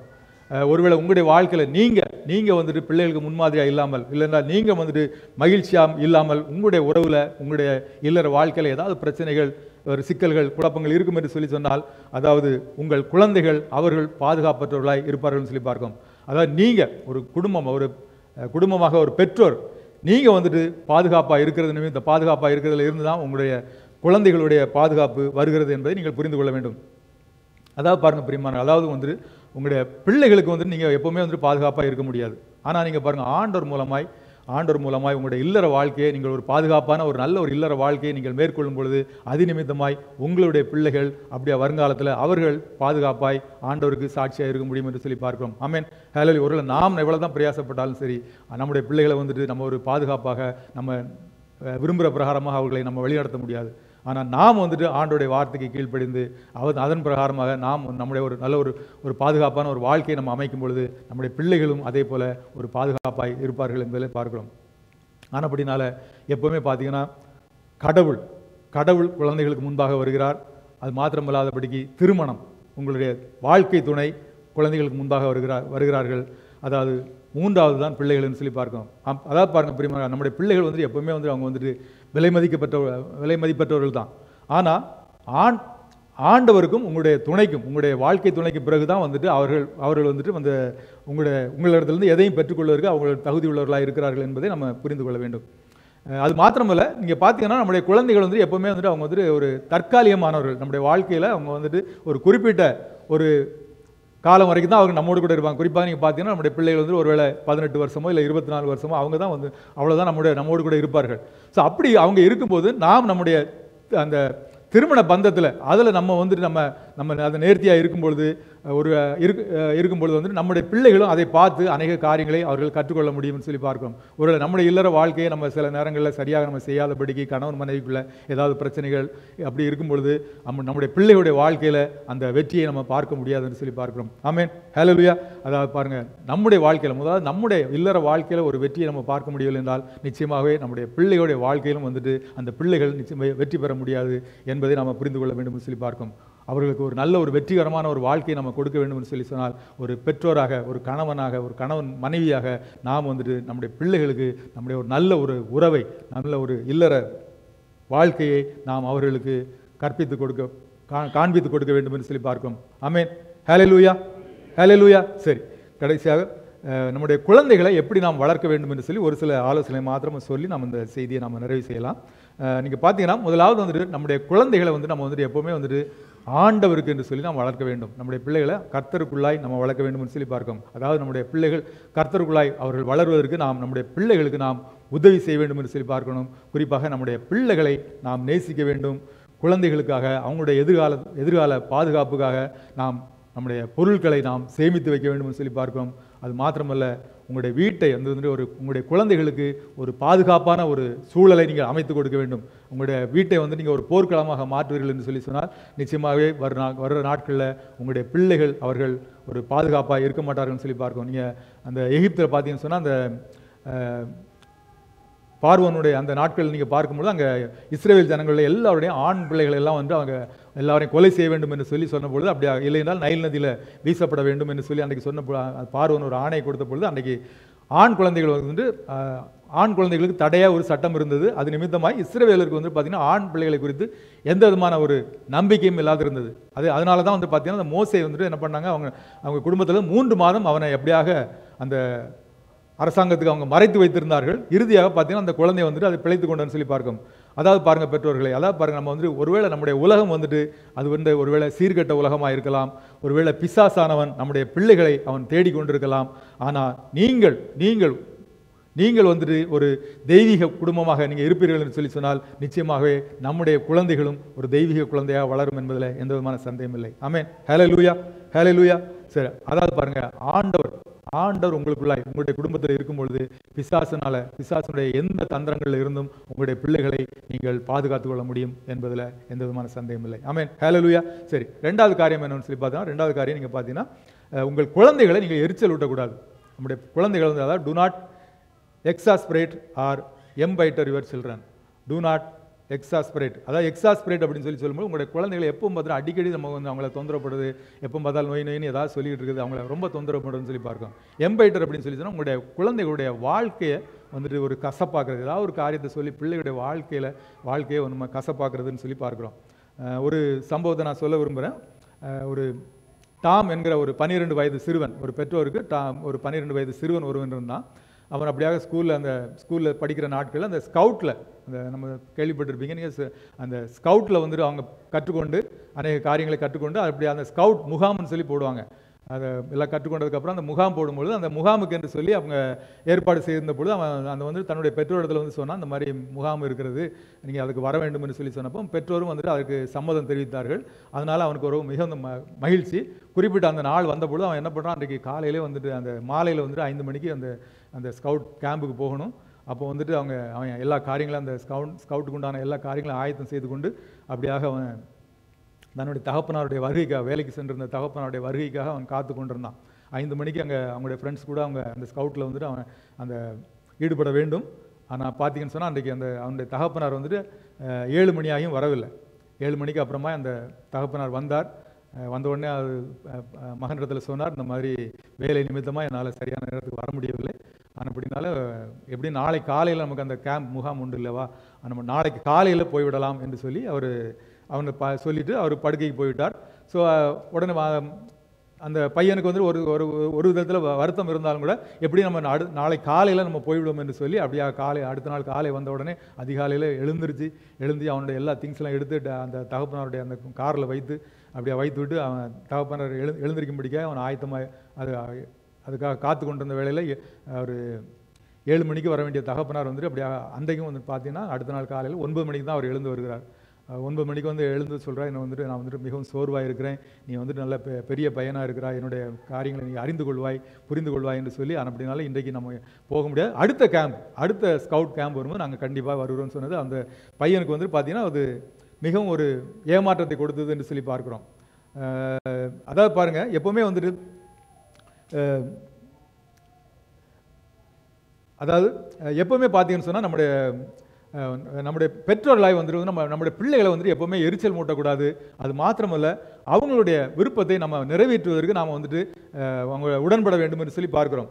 எப்பொழுதுமே வந்துட்டு அவங்களுடைய விருப்பத்துக்கு நம்ம முன்னுரிமை கொடுக்க வேண்டும் என்று சொல்லி பார்க்குறோம். அது மாத்திரமல்ல, சில நேரங்களில் நம்ம என்ன பண்ணுறோம், நம்முடைய பிள்ளைகளை சில காரியங்கள் நிமித்தமாக நம்ம வந்துட்டு அவங்கள வந்துட்டு எரிச்சல் மூட்டுற காரியங்களை பார்க்குறோம். உதாரணத்துக்கு சொல்ல போனால் நீங்கள் பார்த்தீங்கன்னா எப்பவுமே வந்து நமக்கு ஒரு குழந்தையை விட மற்ற ஒரு குழந்தைக்கு மேலே நம்ம வந்துட்டு எப்பவுமே நம்முடைய அன்பையும் நம்ம பிரியத்தையும் செலுத்துறது என்கிறது வந்துட்டு அந்த குழந்தைய வந்துட்டு அது எரிச்சல் மூட்டுறதா இருக்குன்னு சொல்லி பார்க்கணும். அது மாத்திரமல்ல, ஒரு குழந்தைய இன்னொரு குழந்தையோடு கூட பார்த்தீங்கன்னா ஒவ்வொரு பிள்ளை, நான் ஏற்கனவே சொன்னேன், ஒவ்வொரு பிள்ளைகளும் யூனிக். அப்போ ஒவ்வொரு பிள்ளைகளுக்கும் வெவ்வேறு திறமைகள் உண்டு சொல்லி பார்க்கணும். அப்படி இருக்கும்பொழுது நம்ம ஒரு பிள்ளையை மற்றொரு பிள்ளையோடு கூட கம்பேர் பண்ணி அது நல்லா படிக்குது, இல்லைனா அது நல்லா படிக்கலை அப்படின்னு சொல்லி, இல்லைனா ஒரு பிள்ளை நல்லா திறமையான ஸ்போர்ட்ஸில் நல்ல திறமை இருக்கும், அப்படி ஒரு பிள்ளையோடு கூட நம்ம மற்றொரு பிள்ளையை நம்ம வந்து கம்பேர் பண்ணக்கூடாதுன்னு சொல்லி பார்க்கணும். அது மாத்திரமல்ல, பிள்ளைகளுடைய சில நேரங்களில் பிள்ளைகளை நம்ம வந்துட்டு ஒரு சாதனை செய்யும் பொழுது அந்த சாதனைகளை நம்ம அதை அப்ரிஷியேட் பண்ணணும், இல்லாதபடிக்கு அதை நம்ம நிராகரிக்கக்கூடாது என்று சொல்லி பார்க்குறோம். சில நேரங்கள் என்ன பண்ணணும், நம்முடைய பிள்ளைகளை வந்து டிஸ்கரேஜிங். சில நேரங்களில் நீ அதை செய்யாத, அப்படி செய்யக்கூடாது, இப்படி செய்யக்கூடாதுன்னு சொல்லி சில அந்த பிள்ளைகளுக்கு இருக்கக்கூடிய அந்த ஆர்வத்தை வந்துட்டு நம்ம வந்துட்டு என்ன பண்ணுறோம், கட்டுப்படுத்தி அந்த பிள்ளைகளை அதைரியப்படுத்துறது, அதாவது டிஸ்கரேஜ் பண்ணுறதுன்னு சொல்லி பார்க்குறோம். அது மாத்திரமல்ல, எப்போவுமே வந்துட்டு ஆஸ் அ பேரண்ட், ஒரு பெற்றோராய் வந்துட்டு நம்ம எப்பொழுதுமே வந்துட்டு நம்ம வந்துட்டு நம்முடைய பிள்ளைகளை நாம் நேசிக்கிறோம், அவர்கள் மேலே நம்ம பிரியமாக இருக்கிறோம் என்பது அவர்களை நீங்கள் உணர செய்ய வேண்டும். அப்படிப்பட்ட காரியங்கள் நம்ம செய்ய வேண்டும். எப்போவுமே நம்ம வந்துட்டு we love our children அப்படிங்கிறது அந்த பிள்ளைகளுக்கு நம்ம அதை புரிய வைக்க வேண்டும் சொல்லி பார்க்கிறோம். அது மாத்திரமல்ல, சில நேரங்களில் நம்ம பிள்ளைகள் வந்து நம்முடைய வாழ்க்கைக்கு அவங்க வந்து இடையூறாக இருக்கிறாங்களோ அப்படின்னு கூட சில நேரங்களில் நம்ம நினைக்க, அப்படிப்பட்ட காரியங்கள்லாம் இருக்கக்கூடாதுன்னு சொல்லி பார்க்கிறோம். அது மாத்திரமல்ல, அதாவது அந்த உடல் மற்றும் வாய்மொழி துஷ்பிரயோகம், அதாவது வந்து சில நேரங்களில் பிள்ளைகளை தேவையில்லாமல் அனாவசியமாக பேசுறது, திட்டுறது, அவங்கள எரிச்சல் மூட்டுறது, இல்லைன்னு சொல்லி சொன்னால் சில நேரங்களில் பிள்ளைகளை தேவையில்லாமல் அடிக்கிறது, இப்படிப்பட்ட காரியங்கள் எல்லாம் நம்ம தவிர்க்க வேண்டும்னு சொல்லி பார்க்கோம். அது மாத்திரம் சில நேரங்களில் பிள்ளைகளை கூட நம்ம வந்து சில நேரங்களில் கிரிட்டிசைஸ் பண்ணுறோம். அவங்க ஏதாவது சில காரியங்களை நம்ம தவறாக செய்யும்பொழுது சில நேரங்களில் பிள்ளைகளை வந்து நம்ம கிரிட்டிசைஸ் பண்ணுறது, அவங்கள கேலி பண்ணுறது, அப்படிப்பட்ட காரியங்கள் எல்லாம் வந்து நம்ம தவிர்க்க வேண்டும்னு சொல்லி பார்க்கோம். அதாவது பாருங்கள், எப்பவுமே வந்துட்டு ஆஸ் அ பேரண்ட், ஒரு பெற்றோராய் வந்துட்டு நம்ம எப்பொழுதுமே வந்துட்டு நம்முடைய பிள்ளைகளை, அவர்களை நம்ம மனசு அவங்க கஷ்டப்படாத, அதாவது அவர்களுடைய மனசை நம்ம வந்துட்டு கசப்பாக்கக்கூடாதுன்னு சொல்லி பார்க்கணும். அதாவது எப்பவுமே அவங்களுடைய எதிர்பார்ப்பு, அவங்க நம்முடைய பெற்றோரிடத்துலேருந்து என்ன எதிர்பார்க்குறாங்களோ அந்த எதிர்பார்ப்பை அவர்களுக்கு நாம் கொடுப்பதற்கு நாம் ஒரு முக்கியத்துவம் கொடுக்க வேண்டும் என்று சொல்லி பார்க்கணும். மாத்திரமல்ல, நம்முடைய பிள்ளைகளை எப்பொழுதும் வந்துட்டு நாம் நேசிக்க வேண்டும், அவர்களை கொடுமைப்படுத்தாதீர்கள். மாத்திரமல்ல, பொது இடத்துல வந்து நம்முடைய பிள்ளைகளை எப்பவுமே நம்ம கண்டிப்பதை, அதாவது நம்ம தவிர்க்க வேண்டும். ஒருவேளை ஆலயத்துக்கு வரும்போது அப்படி ஏதாவது தவறு செய்து விட்டாருன்னா நம்ம வீட்டில் போய் அந்த பிள்ளைகளை நம்ம கண்டிக்க வேண்டும். பொது இடத்துல வந்துட்டு நம்ம கண்டிக்கக்கூடாது. இன்னும் ஒரு காரியம் என்னன்னா, நம்ம பிள்ளைகளுக்கு நம்ம ஏதாவது ஒரு வாக்குறுதியை கொடுத்து விட்டோம். நீ நான் இப்போ எக்ஸாமில் நீ இப்போ ஃபஸ்ட் மார்க் வாங்கினா நான் உனக்கு இதை செய்கிறேன், சைக்கிள் வாங்கி தரேன்னு சொல்லிட்டு திரும்ப அதை செய்யாமல் இருக்கக்கூடாது. எப்போவுமே நம்முடைய பிள்ளைகளுக்கு வந்து நம்ம கொடுக்குற அந்த வாக்குறுதியை நம்ம நிறைவேற்றுவதற்கு நம்ம எப்போவுமே வந்துட்டு அப்படி நம்ம நிறைவேற்றாமல் இருப்போம்னு சொல்லி சொன்னால் நம்முடைய பிள்ளைகளை நாம் அப்படியே நம்முடைய பிள்ளைகளுடைய வாழ்க்கையை நம்ம கசப்போட்டுர்களாக இருக்குன்னு சொல்லி பார்க்கணும். அதாவது பார்த்தீங்கன்னா, எப்போவுமே வந்துட்டு பிள்ளைகள் வந்துட்டு என்னுடைய பெற்றோருடைய வார்த்தை தான் வந்துட்டு அவருடைய ஆண்டோடைய வார்த்தை, ஆண்டோடைய வாக்குத்தத்த மாதிரி பெற்றோர் நம்ம ஒன்று சொல்லிட்டாங்கன்னா நிச்சயமாக எனக்கு செய்வாங்க அப்படின்னு சொல்லி பிள்ளைகள் அதை அப்படியாக நம்புகிறாங்க. ஆனால் அப்படினால ஒருவேளை உங்களால் நிறைவேற்ற முடியாத ஒரு வாக்குறுதிகள் இருக்குன்னு சொன்னால் தயவுசெய்து நீங்கள் பிள்ளைகளிடத்தில் அந்த வாக்குறுதியை கொடுக்காதீங்க. உங்களால் நிறைவேற்றக்கூடிய அந்த வாக்குறுதிகளை மட்டும் நீங்கள் பிள்ளைகளுக்கு கொடுங்க. அப்படினால உங்களுடைய பிள்ளைகளை நீங்கள் எப்போவுமே வந்துட்டு எரிச்சல் மூட்டாதீங்க. அவங்கள வந்துட்டு எப்போவுமே அவங்களுடைய வாழ்க்கையை நீங்கள் கசப்பாகாதீர்கள். மூன்றாவது காரியம் என்ன சொல்லி பார்த்தோம்னா, நம்ம வந்துட்டு நம்முடைய பிள்ளைகளை எப்போவுமே வந்துட்டு கண்டித்து நடத்த வேண்டும். உங்களுடைய பிள்ளைகளை வந்து எப்பவுமே கண்டித்து வாசிங்க. எபிரேயர் 12ஆம் அதிகாரம் 9-10 வசனங்களை வாசிங்க. அன்றியும் நம்முடைய சரீரத்தின் தகப்பன்மார்கள் நம்மை சிக்ஷிக்கும் போது அவர்களுக்கு நாம் அஞ்சி நடந்திருக்க, நாம் பிழைக்கத்தக்கதாக ஆவிகளின் பிதாவுக்கு வெகு அதிகமாய் அடங்கி நடக்க வேண்டும் அல்லவா? அவர்கள் தங்களுக்கு நலமென்று தோன்றினபடி கொஞ்ச காலம் சிக்ஷித்தார்கள். இவரோ தம்முடைய பரிசுத்தத்திற்கு நாம் பங்குள்ளவர்களாகும் பொருட்டு நம்முடைய பிரயோஜனத்துக்காகவே நம்மை சிக்ஷிக்கிறார். ஆமென், ஹல்லேலூயா. இங்க பாருங்க, அங்க சொல்லப்படுகிறது, அதாவது நம்முடைய சரீரத்தின் தகப்பன்மார் நம்மை சிக்ஷிக்கும் போது அவர்களுக்கு நாம் அஞ்சி நடந்திருக்கோம் அப்படின்னு சொல்லி சொன்னா, அப்போ பெற்றோர்கள் வந்துட்டு நம்முடைய பிள்ளைகளை சிக்ஷிக்கிறார்கள் என்று சொல்லி நம்ம பார்க்கிறோம். அது மாத்திரமில்லாதபடி இங்கே பார்க்கிறோம், ஆண்டவராகிய இயேசு கிறிஸ்து அவருமே நம்ம பாருங்க, அவர்கள் தங்களுக்கு நலம் என்று தோன்றினபடி கொஞ்ச காலம் சிக்ஷித்தார்கள். இவரோன்னு சொல்லி ஆண்டவராகிய இயேசு கிறிஸ்து அவர் வந்துட்டு என்ன பண்றாருன்னா, நாம் வந்துட்டு பரிசுத்தம் அடைய வேண்டும் என்று சொல்லி அவர் நம்முடைய பிரயோஜனத்துக்காக அவர் நம்மை சிக்ஷிக்கிறார், நம்மை கண்டிக்கிறார் என்று சொல்லி பார்க்கும். அப்போ ஒரு ஆண்டவராகிய இயேசு கிறிஸ்து அவரும் தம்முடைய பிள்ளைகளை சிக்ஷிக்கிறார். அதே போல நாமும் நம்முடைய பிள்ளைகளை சிக்ஷித்து நம்ம வழி நடத்த வேண்டும் என்று சொல்லி நம்ம பார்க்கிறோம். இன்னும் அதுக்குண்டான வசனங்களை பார்ப்போம் என்றால் அநேக வசனங்கள் உண்டு. நீதிமொழிகள் 23:13-14.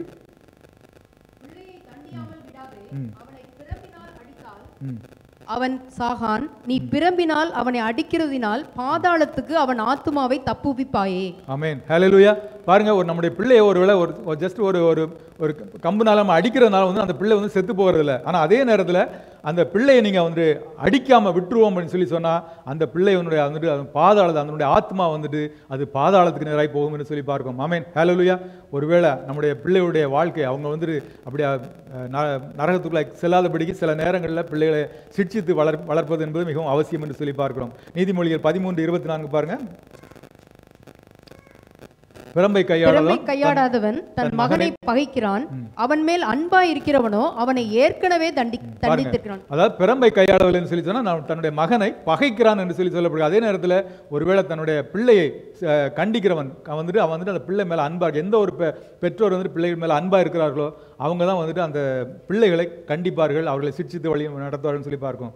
அது மாத்திரமல்ல, நீதிமொழிகள் 19:18 பார்க்கும். அங்கே சொல்லப்படுது, நம்பிக்கை இருக்கும் மட்டும் உன் மகனை சிட்சி, நம்பிக்கை இருக்கும் மட்டும் உன் மகனை சிட்சி, ஆனாலும் அவனை கொல்ல உன் ஆத்மாவை எழும்ப விட்டாதுன்னு சொல்லி அப்படியாக பிள்ளைகளை சிட்சிக்கணும்னு சொல்லிப்பாங்க. அதே மாதிரி நீதிமொழிகள் 29:17 கூட சொல்லு, உன் மகனை சிட்சை செய், அவன் உனக்கு ஆறுதல் செய்வான், உன் ஆத்மாவுக்கு ஆனந்தத்தை உண்டாக்குவான்னு சொல்லி நம்ம பிள்ளைகளை நம்ம கண்டித்து கர்த்தருக்கேற்ற விதத்தில் நம்ம வளர்க்கும் பொழுது தான் அந்த பிள்ளை வந்துட்டு நம்முடைய வாழ்க்கைக்கு நம்முடைய ஆத்மாவுக்கு அது ஒரு மகிழ்ச்சியை ஒரு சந்தோஷத்தை கொடுக்கும் என்று சொல்லி பார்க்கிறோம். ஆனப்படினால எனக்கு அருமையான பிள்ளைகள் தேவ ஜனமே, அதாவது நம்முடைய பிள்ளைகளை வந்துட்டு நம்ம வந்துட்டு கர்த்தருக்குள்ளாய் நம்ம வந்துட்டு சிட்சித்து நடத்த வேண்டும் சொல்லி பார்க்க. அதாவது உங்களுடைய பிள்ளைகளுடைய அந்த ஒழுக்க விஷயத்தில் இன்றைக்கு சில பிள்ளைகள் வந்து சில பெற்றோர் என்ன பண்ணுறோம்னா பிள்ளைகளுக்கு ரொம்ப நம்ம செல்லம் கொடுத்து என்ன பண்ணோம், அந்த பிள்ளைகள் எது செய்தாலும் எந்த தவறு செய்தாலும் அதை நம்ம பார்த்து கொண்டு வேடிக்கை பார்த்து கொண்டு இருக்கிறோம்.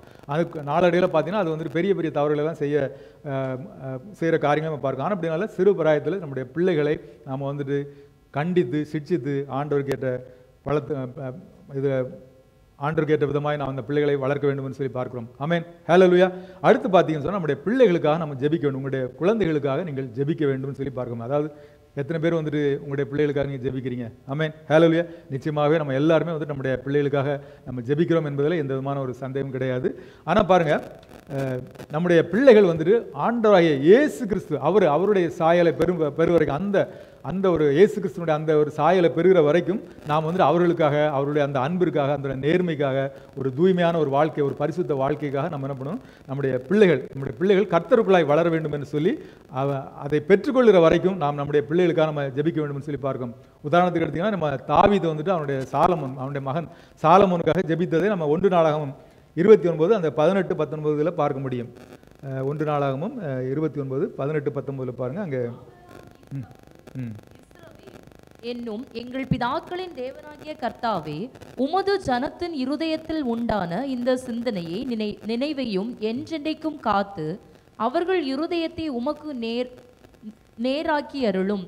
என் குமாரனாகிய சாலமோன் உம்முடைய கற்பனைகளையும் உம்முடைய சாட்சிகளையும் உம்முடைய கட்டளைகளையும் கை கொள்ளும் படிக்கும் இவைகள் எல்லாவற்றையும் செய்து நான் ஆயத்தம் பண்ணின இந்த அரமனையை கட்டும்படிக்கும் அவனுக்கு உத்தம இருதயத்தை தந்தருளும் என்றான். பாருங்க, என் குமாரனாகிய சாலமோன் உம்முடைய கற்பனைகளையும் உம்முடைய சாட்சிகளையும் உம்முடைய கட்டளைகளையும் கை கொள்ளும்படிக்கு இவள் எல்லாத்தையும் செய்யும்படிக்கு அப்படியாக வந்துட்டு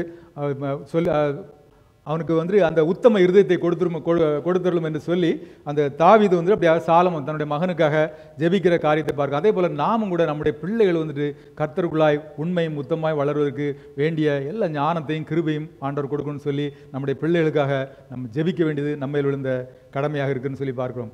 ஆமென். ஹல்லேலூயா. அது மாத்திரமல்ல, நம்முடைய பிள்ளைகளுக்கு ஆண்டவருடைய வார்த்தையை கற்றுக் கொடுக்க வேண்டும். ஆமென். ஹல்லேலூயா.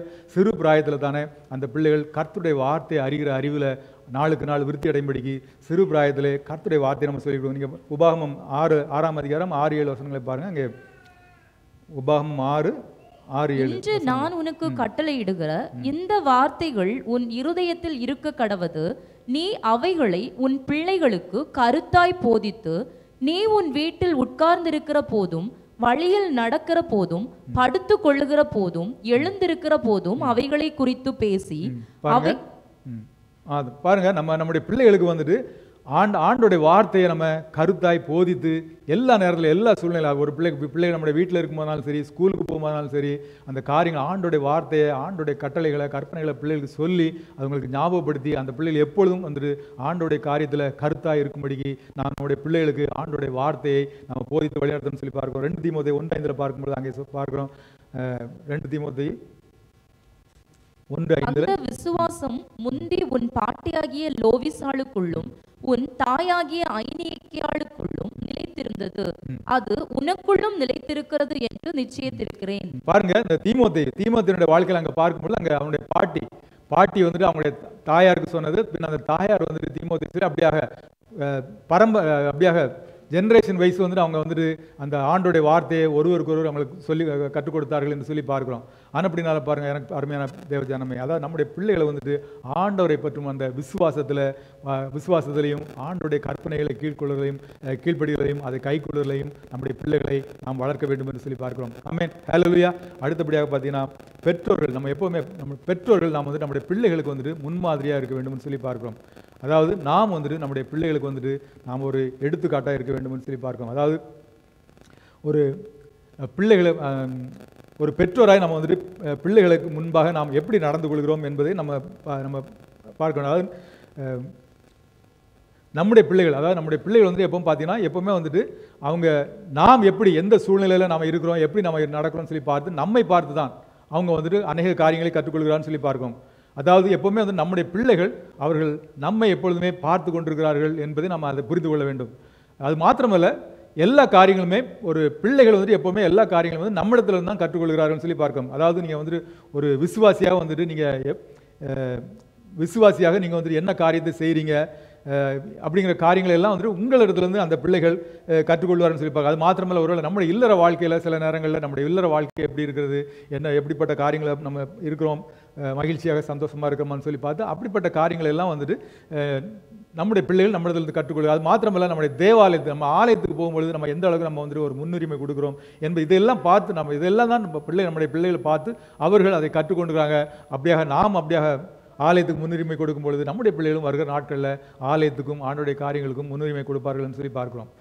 உதாரணத்துக்கு நாம் எப்போவுமே வந்துட்டு பிள்ளைகள் நம்மிடத்துலேருந்து தான் காரியங்களை கற்றுக்கொள்கிறார்கள். We are the role model for our children. ஒரு காரியத்தை நான் சொல்கிறேன். அதாவது ஒரு குடும்பத்தில் வந்துட்டு ஒரு பெற்றோருக்கு ஒரு மகன் இருந்தான். அந்த பெற்றோருடைய வயதான ஒரு தகப்பனார், அந்த வயதான தகப்பனார் வயது நாட்களில் அவருக்கு சரீரத்தில் ஒரு பலவீனத்தின் நிமித்தமாய் அவர் வந்துட்டு முடியாமல் இருக்கும்பொழுது அவருக்கு வயதான நாட்களில் வந்துட்டு ஒரு தொழுநோய் அவருக்கு வந்துவிட்டது. தொழுநோய் வந்துவிட்டபடினால என்ன பண்ணாங்கன்னா, அந்த தகப்பனாரை ஒரு தனி அறையில் வைத்து அவருக்கு வந்துட்டு எப்படியாக ஒவ்வொரு நாளும் அவருக்கு சாப்பாடு கொடுப்பாங்க. அவருக்குன்னு சொல்லி பிரத்யேகமாக தனியான ஒரு பிளேட்டு, தனியான காரியங்கள் எல்லாம் செய்து கொண்டிருந்தாங்க. அப்போ ஒவ்வொரு நாளும் அந்த அந்த முதியவருக்கு அந்த பையன் தான் வந்துட்டு அந்த வீட்டில் இருந்து அவங்க சாப்பாடு கொடுக்கறது வழக்கம். அந்த அம்மா என்ன பண்ணுவாங்க, அந்த பையன் இடத்துல அந்த சாப்பாடை கொடுத்து இதை கொண்டு போய் தாத்தாவுக்கு கொடுத்துரு அப்படின்னு சொல்லும்போது அவங்க அந்த கொடுப்பான். அப்படியாக நாட்கள் சென்றது. ஒரு நாள் வந்துட்டு அந்த முதியவர் அவர் இறந்து போய்விட்டார்.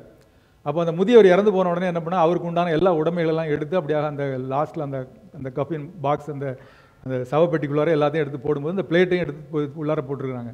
அப்போ அந்த பையன் என்ன பண்ணுறான், ஓடி போய் அந்த பிளேட்டை வந்து அவன் எடுத்துருக்கிறான். அப்போ அந்த பெற்றோர் அவங்கள்ட்ட கேட்டுங்க, ஏன்ப்பா அந்த பிளேட் எடுக்கிறா, அதை அங்கே போட்டலான்னு. இல்லை நீங்கள் வந்துட்டு முதியவர் ஆகும்பொழுது உங்களுக்கு சாப்பாடு கொடுக்குறதுக்கு இப்போ அந்த பிளேட்டு தேவையில்லையா, அதனால நான் அந்த பிளேட்டை எடுத்து வைக்கிறேன் அப்படின்னு சொல்லி எடுத்து வச்சான். பாருங்கள் எவ்வளோ ஒரு பரிதாபமான ஒரு நிலைமை இல்லையா. நாம் வந்துட்டு மனுஷன் எதை விதைக்கிறானோ அதையே நாம் அறுப்பான்னு சொல்லி ஆண்டோடைய வார்த்தை சொல்கிற மாதிரி நாம் வந்துட்டு எப்படி நம்ம பெற்றோரை நம்ம நடத்துகிறோமோ அதே போல் தான் நம்முடைய பிள்ளைகளும் நம்ம நடத்துவோம். ஆனால் அப்படினால நம்முடைய பிள்ளைகளுக்கு முன்பாக நம்ம எப்போவுமே வந்துட்டு நம்ம மிகவும் ஜாக்கிரதையாக இருக்க வேண்டும். அவர்களுக்கு முன்பாக நாம் ஒரு முன்மாதிரியாக இருக்க வேண்டும் என்பதை என்கிற காரியத்தை நம்ம புரிந்து கொள்ள வேண்டும். ஒரே ஒரு காரியத்தை மாத்திரம் பார்த்து நம்ம நிறைவு செய்வோம். 2 நாளாகமம் 26:3-4 பாருங்கள். அங்கே பார்க்கும் உசியா ராஜா வந்துட்டு அவன் வந்துட்டு அவனுடைய தகப்பன் செய்த எல்லா காரியங்களும் அப்படியே செய்தாங்க சொல்லி பார்க்கிறோம். அந்த வாசி உசியா ராஜாவாகிற போது 16 வயதா இருந்து 52 வருஷம் எருசலேமில் அரசாண்டான். எருசலேம் நகரத்தாளான அவன் தாயின் பேர் எக்கோலியாள். அவன் தன் தகப்பனாகிய அமத்சியா செய்தபடியெல்லாம் கர்த்தரின் பார்வைக்கு செம்மையானதை செய்து தேவனுடைய தரிசனங்களில் போதும் போதும் சார். இங்க பாருங்க, இப்போ அந்த உசியா ராஜா என்ன பண்றான், அவனுடைய அந்த தகப்பன் அவன் என்ன செய்தானோ, எப்படி கர்த்தருடைய பார்வைக்கு அவன் செம்மையான காரியங்களை செய்தான், அதே போல அவனுடைய பிள்ளைய உசியா ராஜாவும் வந்துட்டு அதே போல செய்து அந்த நாட்களில் உண்டான அந்த விக்கிரங்கள் எல்லாம் உடைத்து அப்படியாக அவன் வந்துட்டு ஆண்டவருக்கு பிரியமான காரியங்களை செய்தான்னு சொல்லி பார்க்கும். ஆனால் அப்படினால பாருங்க, அதாவது எப்பவுமே வந்துட்டு நம்முடைய குழந்தைகள் வந்து குழந்தைகளுக்கு நாம் வந்துட்டு ஒரு முன்மாதிரியாக இருக்க வேண்டும் என்று சொல்லி பார்க்கிறோம். அதாவது நாம் எப்படி அவங்களுக்கு முன்மாதிரியாக இருக்கோமோ அதே போல தான் வருங்காலத்தில் அந்த பிள்ளைகள் நமக்கு வந்துட்டு முன்மாதிரியாக இருப்பார்கள். அது மாத்திரமல்ல, நம்முடைய பிள்ளைகள் தான் நம்ம வந்துட்டு எதிர்காலத்தில் நம்மை அடையாளப்படுத்துகிறவர்களாக இருக்கிறான்னு சொல்லி பார்க்கணும். ஆனால் அப்படினால அதாவது நம்மை அவர்களுக்கு அடையாளப்படுத்துகிறபடி இருக்கப்படினால நாம் வந்துட்டு அவர்களுக்கு முன்பாக நல்ல ஒரு பண்புள்ள ஒரு நற்சீர் பெற்ற ஒரு பெற்றோராய் நம்ம இருக்க வேண்டும் என்று சொல்லி நம்ம பார்க்கிறோம். ஆனப்படினால எப்பவுமே வந்து பார்த்திங்கன்னா நம்முடைய பிள்ளைகளோடு கூட நம்ம வந்துட்டு நம்முடைய நேரத்தை செலவிட வேண்டும். அது மாத்திரமல்ல, நாம் அவர்களுக்கு ஒரு முன்மாதிரியான ஒரு தெய்வீக பெற்றோராய் நாம் நம்முடைய பிள்ளைகளுக்கு நம்மை காண்பிக்க வேண்டும் என்று சொல்லி பார்க்கிறோம். ஆமென், ஹல்லேலூயா. ஒரே ஒரு காரியத்தை மாத்திரம் நான் சொல்லி நிறைவு செய்கிறேன். அதாவது ஒரு சர்வே, ஒரு கணக்கெடுப்பு இப்படியா சொல்கிறதா, எப்பொழுதுமே ஒரு குடும்பத்தில் வந்துட்டு தகப்பன்மார்கள் வந்துட்டு பார்த்தீங்கன்னா சராசரியாக வந்துட்டு 8 நிமிடம் தான் தங்களுடைய குழந்தைகளோடு கூட தங்களுடைய நேரங்களை செலவிடுகிறார்கள்னு சொல்லி பார்க்குறோம். அதே போல் வேலைக்கு போகக்கூடிய எம்ப்ளாய்டு மதர்ஸ், வேலைக்கு போகக்கூடிய தாய்மார்கள் பார்த்தீங்கன்னா தங்களுடைய குழந்தைகளோடு கூட சராசரி ஒரு மாதத்திற்கு ஒரு நாளுக்கு 11 நிமிடங்கள் தான் செலவிடுறார்கள். வீட்டில் இருக்கக்கூடிய ஹவுஸ் ஒய்ஃப் அம்மாக்கள் வந்து இப்போ என்ன பண்ணுறாங்கன்னா ஒரு நாளைக்கு 30 நிமிடம் தான் வந்துட்டு தங்களுடைய பிள்ளைகளோடு கூட செலவிடுகிறான்னு சொல்லி ஒரு சர்வே வந்துட்டு சொல்லுது. ஆனால் அப்படி நான் பாருங்கள், எப்பவுமே வந்துட்டு நம்முடைய பிள்ளைகளுக்கு என்று சொல்லி நம்முடைய நேரத்தை நம்ம இன்றைக்கு எல்லாருமே இப்போ இன்றைக்கு மாடர்ன் வேர்ல்டில் இருக்கிறோம், எல்லாருமே பிஸியாக இருக்கிறோம், எல்லாருமே கணவன் மனைவி எல்லாருமே நம்ம வேலைக்கு போயிட்டு இருக்கோம். பிள்ளைகளுக்கு கூட நேரத்தை செலவிடுக்க நமக்கு நேரம் கிடையாது. இன்னும் காண குறைக்கு நம்ம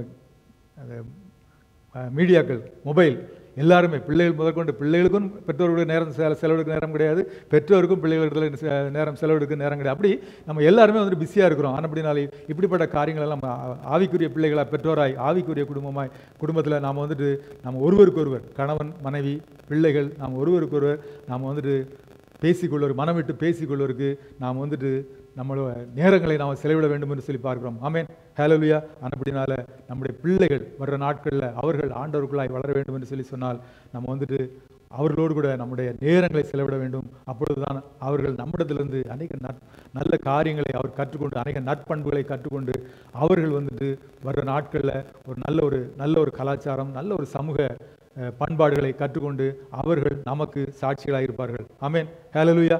அப்படினால நம்ம இந்த நாளில் கூட நம்ம கேட்ட பிரகாரமாக நம்ம பிள்ளைகளுக்கு என்று சொல்லி நம்ம பிரத்யேகமாக நம்ம எல்லா முன்னுரிமை கொடுப்போம். ஆனால் அதே நேரத்தில் நம்முடைய இல்லற வாழ்க்கைக்கும் ஆண்டவரோடு கூட நம்முடைய உள்ள உறவுக்கும் எல்லாவற்றுக்குமே நம்ம வந்துட்டு முக்கியத்துவம் கொடுக்க வேண்டும் என்று சொல்லி பார்க்கிறோம். ஆமென், ஹல்லேலூயா. அதாவது பாருங்கள், நம்முடைய வாழ்க்கையில் வந்துட்டு பார்த்தீங்கன்னா எப்பவுமே வந்துட்டு ஒரு நல்ல இல்லறத்தை நம்ம நடத்த முடியும். ஆனால் நல்ல குழந்தைகளை வளர்ப்பது என்பது மிகவும் ஒரு கடினமான காரியம் சொல்லி பார்க்கணும். அது மாத்திரமல்ல, எப்பவுமே பார்த்தீங்கன்னா நம்ம வந்துட்டு ஒரு பிள்ளைகளுக்கு ஸ்கூலுக்கு போய் அந்த பிள்ளைகளுக்கு கல்வி நிமித்தமாக அந்த பிள்ளைகள் கற்றுக்கொள்கிறதை காட்டிலும் ஒரு பெற்றோராய் நம்மிடத்திலிருந்து கற்றுக்கொள்கிற காரியங்கள் தான் அதிகம் என்று சொல்லி ஒரு கணிப்பு சொல்கிறது. ஆனால் அப்படினால எப்பொழுதுமே நாம் நம்முடைய பிள்ளைகளுக்கு நாம் முன்மாதிரியாக இருந்து நம்முடைய பிள்ளைகளை ஆண்டவருக்கு ஏற்ற காரியத்தில் நம்ம வளர்க்கும் போது நிச்சயமாக இந்த நாளில் அந்த ஆண்டவர் கொடுத்த அந்த வாக்குத்தத்தத்தின் பிரகாரம் நானும் கர்த்தர் எனக்கு கொடுத்த அந்த பிள்ளைகளும் அப்படியாக சீயோன் பர்வதத்திலே வாசம் செய்கிற அந்த சேனைகளின் கர்த்தராலே இஸ்ரவேலிலே நாங்கள் அடையாளங்களாகவும் அற்புதங்களாக இருக்கிறோம் என்று சொல்லி அந்த வாக்குத்தத்தின் பிரகாரம் நம்முடைய வாழ்க்கையில் நம்முடைய குடும்பம் ஆண்டவருக்கு என்று சொல்லி சாட்சியாக இருக்கும் என்பதில் எந்த விதமான சந்தேகம் இல்லை. ஆமென், ஹல்லேலூயா. அப்படிப்பட்ட கிருபையும் சிலாக்கியத்தையும் தேவனாய் கர்த்தர் தேவ ஜனங்களுக்கு கொடுக்குன்னு சொல்லி உங்களை யாவரையும் நான் வாழ்த்துகிறேன், ஆசீர்வதிக்கிறேன். கர்த்தர் உங்களை ஆசீர்வதிப்பார்கள். ஆமென், ஹல்லேலூயா. கர்த்தர் நல்லவர். இப்போ நம்ம எல்லாம் இருக்கிற இடங்களில் எழுப்பி நிற்போம். நம்ம நாளில் கூட அருமையான பாஸ்டர் டேனியல் ராஜன் நான் முன்பாக அழைக்கிறேன். பாஸ்டர் டேனியல் ராஜன் முன்பாக வந்து இந்த நாளில் கூட கர்த்தர் சமூகத்தில் வந்த ஒவ்வொரு குடும்பத்துக்காக நன்றி செலுத்தி, ஒவ்வொரு குடும்பத்தில் உள்ள எல்லா பிள்ளைகளுக்காக நன்றி செலுத்தி ஜெபிப்போம். இந்த நாளில் கூட நாம் தியானித்த பிரகாரமாக நம்முடைய சபையில் இருக்கக்கூடிய ஒவ்வொரு குடும்பமும் ஒவ்வொரு பிள்ளைகளும் ஆண்டவருக்கு அடையாளங்களாகவும் அற்புத சாட்சிகளாகவும் கர்த்தர் இந்த தேசத்தில் வைத்திருக்கிறார். தொடர்ந்து வர்ற நாட்களில் நம்முடைய பிள்ளைகள் எல்லாம் வர்ற நாட்களில் ஆண்டவருடைய நாமத்திற்கு கனத்தை மகிமை கொண்டு வரக்கூடிய நல்ல ஒரு சாட்சியுள்ள பிள்ளைகளை வளர வேண்டும். அதே போல் பெற்றோர்கள் பிள்ளைகளுக்கு ஒரு முன்மாதிரியான ஒரு வாழ்க்கை வாழும்படிக்காய் எல்லா ஆண்டவருக்கும் இல்லற வாழ்க்கைக்கும் மாத்திரமில்லாதபடிக்கு பிள்ளைகளுக்கும் உண்டான அந்த காரியங்களில் சமச்சீராக எல்லா காரியங்களையும் செய்ய வேண்டிய எல்லா கிருபைகளை கர்த்தர் ஒவ்வொரு குடும்பத்துக்கும் கர்த்தர் கொடுக்குன்னு சொல்லி நல்ல அருமையான பாஸ்டர் டேனியல் ராஜா அவங்க ஜெபிப்பாங்க. நம்ம எல்லாம் சேர்ந்து அவங்களோடு கூட சேர்ந்து ஆண்டவர் நம்மையும் நம்முடைய குடும்பத்தையும் நம்முடைய பிள்ளைகள் எல்லாம் ஆசீர்வதிக்கணும்னு சொல்லி எல்லாம் நம்ம ஒரு எல்லாம் நாம் ஜெபிக்கலாம். தேங்க்யூ. ஸ்தோத்திரிக்கிறோம் தகப்பனே. அப்பா உம்மை நன்றியோடு கூட துதிக்கிறோம், ஸ்தோத்திரிக்கிறோம்ப்பா. இந்த நேரத்திலும் ஆண்டவரே நீர் பேசின வார்த்தைகளுக்காக நன்றி செலுத்துகிறோம் அப்பா. அந்த நேரத்திலும் ஆண்டவரே ஸ்தோத்திரிக்கிறப்பா, உம்முடைய வார்த்தையின்படியாக ஆண்டவரே இதோ நானும் எனக்கு கொடுத்த என் பிள்ளைகளும் ஆண்டவரே இஸ்ரவேலில் அடையாளங்களாகவும் அற்புதங்களாகவும் இருப்போம் என்று சொன்ன அந்த வார்த்தையின்படியாகவும் ஆண்டவரே சப்பா ஸ்தோத்திரம். இந்த நாட்களில் நாங்கள் ஆண்டவரே எப்படி அடையாளமாகவும் அற்புதங்களாகவும் இருக்க வேண்டும் என்று சொல்லி ஆண்டவர் எங்களோடு கூட பேசின வார்த்தைகளுக்காக நன்றி செலுத்துகிறோம் அப்பா. ஸ்தோத்திரிக்கிறோம். இந்த வேளையிலும் கூட ஆண்டவரை ஒரு கணவன் மனைவி எப்படி வாழ வேண்டும் என்று சொல்லி, கிறிஸ்தவ வாழ்க்கையில் எப்படி வாழ வேண்டும் என்று சொல்லி ஆண்டவர் எங்களுக்கு நல்ல ஒரு ஆலோசனைகளை தந்தீங்க, அதற்காக நன்றி செலுத்துகிறோம். அதே போல் பிள்ளைகளை எப்படி வளர்க்க வேண்டும் என்று சொல்லி ஆண்டவரே தேவநீர் கொடுத்த இந்த ஆலோசனைகளுக்காக நன்றி செலுத்துகிறோம் தகப்பனே. ஆண்டவரே சப்பா, நாங்கள் ஒரு கிறிஸ்தவ குடும்பமாக ஆண்டவரே உமக்குள்ளே நாங்கள் ஆண்டவரே ஒரு நல்ல குடும்பமாய் வாழ, ஆண்டவரே ஒரு சபையாய் வாழ, ஆண்டவரே ஒரு ஐக்கியமாய் இருக்க தேவநீர் கொடுத்த இந்த வாய்ப்புகளுக்காக நன்றி செலுத்துகிறோம் தகப்பனே. அப்பா, இனி வரக்கூடிய நாட்களில் ஆண்டவர் நாங்கள் கேட்ட சத்தியத்தின்படி ஆண்டவரே ஸ்தோத்திரம் அப்பா, உம்முடைய சமூகத்தில் நாங்கள் ஆண்டவரே ஒரு நல்ல ஒரு கிறிஸ்தவ குடும்பமாய் ஆண்டவரே நல்ல ஒரு குடும்பங்களாய் ஆண்டவரே உமக்கு சாட்சியுள்ள குடும்பங்களாய் ஆண்டவரே அடையாளங்களாகவும் அற்புதங்களாகவும் நாங்கள் இருக்க எங்களை ஒப்புக் கொடுக்கிறோம் தகப்பனே. இந்த வேலையிலும் கூட அப்பா ஸ்தோத்திரிக்கிறோம் ஆண்டவரே, பிள்ளைகளை வளர்க்க வேண்டிய ஆண்டவரை எப்படி வளர்க்க வேண்டும் என்று சொல்லி அதுக்கு ஏற்ற ஞானத்தை எங்களுக்கு தேவன் நீங்கள் கொடுக்கும்படிக்கா ஜெபிக்கிறோம். இங்கே இருக்கிற அநேக பெற்றோர்கள் இருக்கிறாங்கப்பா. அப்பா, ஒவ்வொருவருக்கும் தேவனீர் ஆண்டவரே பிள்ளைகளை எப்படி வளர்க்க வேண்டும் என்று சொல்லி ஆண்டவரே அப்பா அதற்கேற்ற ஞானத்தை ஆண்டவரே பெற்றோர்கள் ஒவ்வொருவருக்கும் தேவன் நீங்கள் கொடுத்து ஆண்டவரை நீங்கள் வழிநடத்தும்படிக்காக ஜெபிக்கிறோம்ப்பா. ஆண்டவரே ஸ்தோத்திரம். பிள்ளைகளும் அதே போல் பெற்றோர்களுக்கு கீழ்ப்படிந்து நடக்கக்கூடிய கிருபைகளை தேவன் நீங்கள் கொடுக்கும்படிக்காக ஜெபிக்கிறோம். ஆண்டவரே பெற்றோர்கள் ஆண்டவரே பிள்ளைகளுக்கு முன்மாதிரியாய் ஆண்டவரே குடும்ப வாழ்க்கையில் ஆண்டவரே நடக்க தேவனீர் எங்களுக்கும் நல்ல ஆலோசனைகளை தந்து வழிநடத்தும்படிக்காக ஜெபிக்கிறோம். ஆண்டவரே பிள்ளைகளை நடத்த வேண்டிய வழியில் நாங்கள் நடத்த எங்களுக்கு ஆலோசனை தரும்படிக்காக ஜெபிக்கிறோம் தகப்பனே. ஆண்டவரே ஸ்தோத்திரம். பிள்ளையாண்டனை நடத்த வேண்டிய வழியில் நடத்து, முதிர் வயதிலும் அதை விடாது இருப்பான் என்று சொன்ன நம்முடைய வார்த்தையின்படியாகவும் ஆண்டவரே பிள்ளைகளை நல்ல ஆவிக்குரிய வாழ்க்கையில் நடத்துவதற்கு ஆண்டவரை உமக்கேற்ற ஆண்டவரை வழிகளில் நடத்துவதற்கு பிள்ளைகளை ஆண்டவரை நடத்துவதற்கு தேவையான ஞானத்தை எங்களுக்கு தேவன் நீங்கள் கொடுத்து வழிநடத்தும்படிக்காக ஜெபிக்கிறோம் அப்பா. தொடர்ந்து ஆண்டவரை இங்கே வந்திருக்கிற ஒவ்வொரு சகோதரிகளையும் சகோதரர்களையும் உடைய கரத்தில் ஒப்புக் கொடுக்கிறோம். ஆண்டவர் இங்கே இருக்கிற அநேக சகோதரர்கள் இருக்கிறாங்க ஆண்டவர், அவர்களும் தங்கள் குடும்பத்தை விட்டு இந்த இடத்துல வந்து ஆண்டவர் இருக்கிற ஒவ்வொரு சகோதரர்களையும் உடைய கரத்தில் நினைவு கூறுகிறோம் தகப்பனே. ஒவ்வொருவரையும் உடைய கரத்தில் ஒப்புக் கொடுக்கிறோம் ஆண்டவர். அவங்களுடைய குடும்பங்களையும் தேவன் நீங்கள் ஆசீர்வதிக்கும்படிக்காக ஜெபிக்கிறோம் அப்பா. ஆண்டவர் அவங்களும் அவங்களுடைய பிள்ளைகளை ஆண்டவரை விட்டு வந்திருக்கிற ஆண்டவரே அவங்களையும் தேவன் நீங்கள் ஆண்டவர் அவர்களுக்கு தேவையான ஆலோசனைகளை தந்து ஆண்டவரே அப்பா ஸ்தோத்திர ஊரில் இருந்தாலும் ஆண்டவர் அவங்களுக்கு தேவையான ஆலோசனைகளை ஆண்டவரே அவங்க சொல்லி கொடுத்து ஆண்டவரே பிள்ளைகளை ஆண்டவர் ஆவிக்குரிய வாழ்க்கையில் நடத்துவதற்கு தேவையான ஞானங்களை தேவன் நீங்கள் கொடுக்கும்படிக்காக ஜெபிக்கிறோம்ப்பா. ஆண்டவரே நாங்கள் ஒரு புத்தியுள்ள குடும்பமாய் ஆண்டவரே நாங்கள் ஜீவிக்க தேவன் நீங்கள் கிருபை பாராட்டும்படிக்காக ஜெபிக்கிறோம்ப்பா. அப்பா, இங்கே வந்திருக்கிற ஒவ்வொரு ஆண்டவரே பெரியோர்களையும் ஒவ்வொரு தாய்மார்களையும் தகப்பன்மார்களையும் உடைய கரத்தில் ஒப்புக் கொடுக்கிற ஆண்டவரே அப்பா ஒவ்வொருவரையும் தேவன் நீங்கள் சாட்சியாய் நிறுத்தும்படிக்காக ஜெபிக்கிறோம்ப்பா. ஆண்டவரே இந்த இடத்துல இருக்கிறதான ஒவ்வொரு குடும்பத்தாரையும் உம்முடைய கரத்தில் ஒப்புக் கொடுக்கிறப்பா.